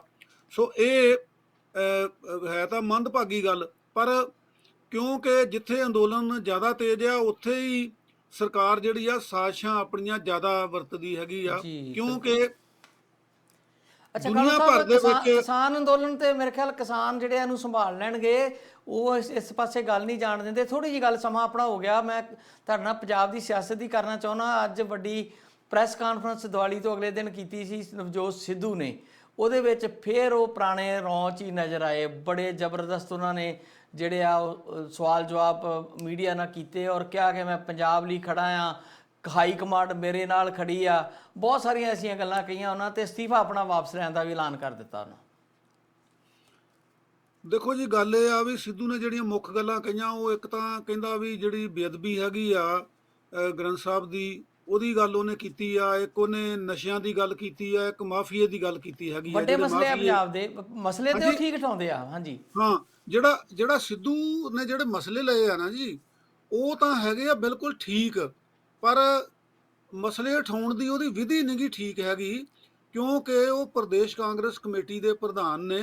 ਉਹਨਾਂ ਨੂੰ ਪੰਜਾਬ ਦੇ ਮੁੱਖ ਮੰਤਰੀ ਨਾਲ ਸਲਾਹ ਕਰਕੇ ਉਹਨਾਂ ਨਾਲ ਜਿਹੜੇ ਮਸਲੇ ਆ ਵਿਚਾਰ ਕੇ ਗਾਂਹ ਤੁਰਨਾ ਚਾਹੀਦਾ ਆ, ਤਾਂ ਕਿ ਜਿਹੜੀ ਪਾਰਟੀ ਆ ਉਹ ਤੇ ਪੰਜਾਬ ਪ੍ਰਦੇਸ਼ ਕਾਂਗਰਸ ਕਮੇਟੀ ਤੇ ਪੰਜਾਬ ਸਰਕਾਰ, ਇਹਨਾਂ ਦੇ ਸਾਂਝੇ ਯਤਨ ਹੋਣੇ ਚਾਹੀਦੇ ਆ। ਵੈਸੇ ਤਰੀਕਾਕਾਰ ਵੀ ਇਹੀ ਆ ਕਿ ਪਾਰਟੀ ਤੇ ਸਰਕਾਰ ਜਿਹੜੀਆਂ ਉਹ ਪਾਰਟੀ ਦੇ ਫੈਸਲੇ ਸਰਕਾਰ ਨੇ ਲਾਗੂ ਕਰਨੇ ਹੁੰਦੇ ਆ, ਤੇ ਉਹਨਾਂ ਦੀ ਬਹੁਤ ਜਿਹੜੀ ਨੇੜੇ ਦੀ ਜਿਹੜਾ ਤਾਲਮੇਲ ਆ, ਕੋਆਰਡੀਨੇਸ਼ਨ ਆ, ਉਹ ਹੋਣੀ ਚਾਹੀਦੀ ਆ।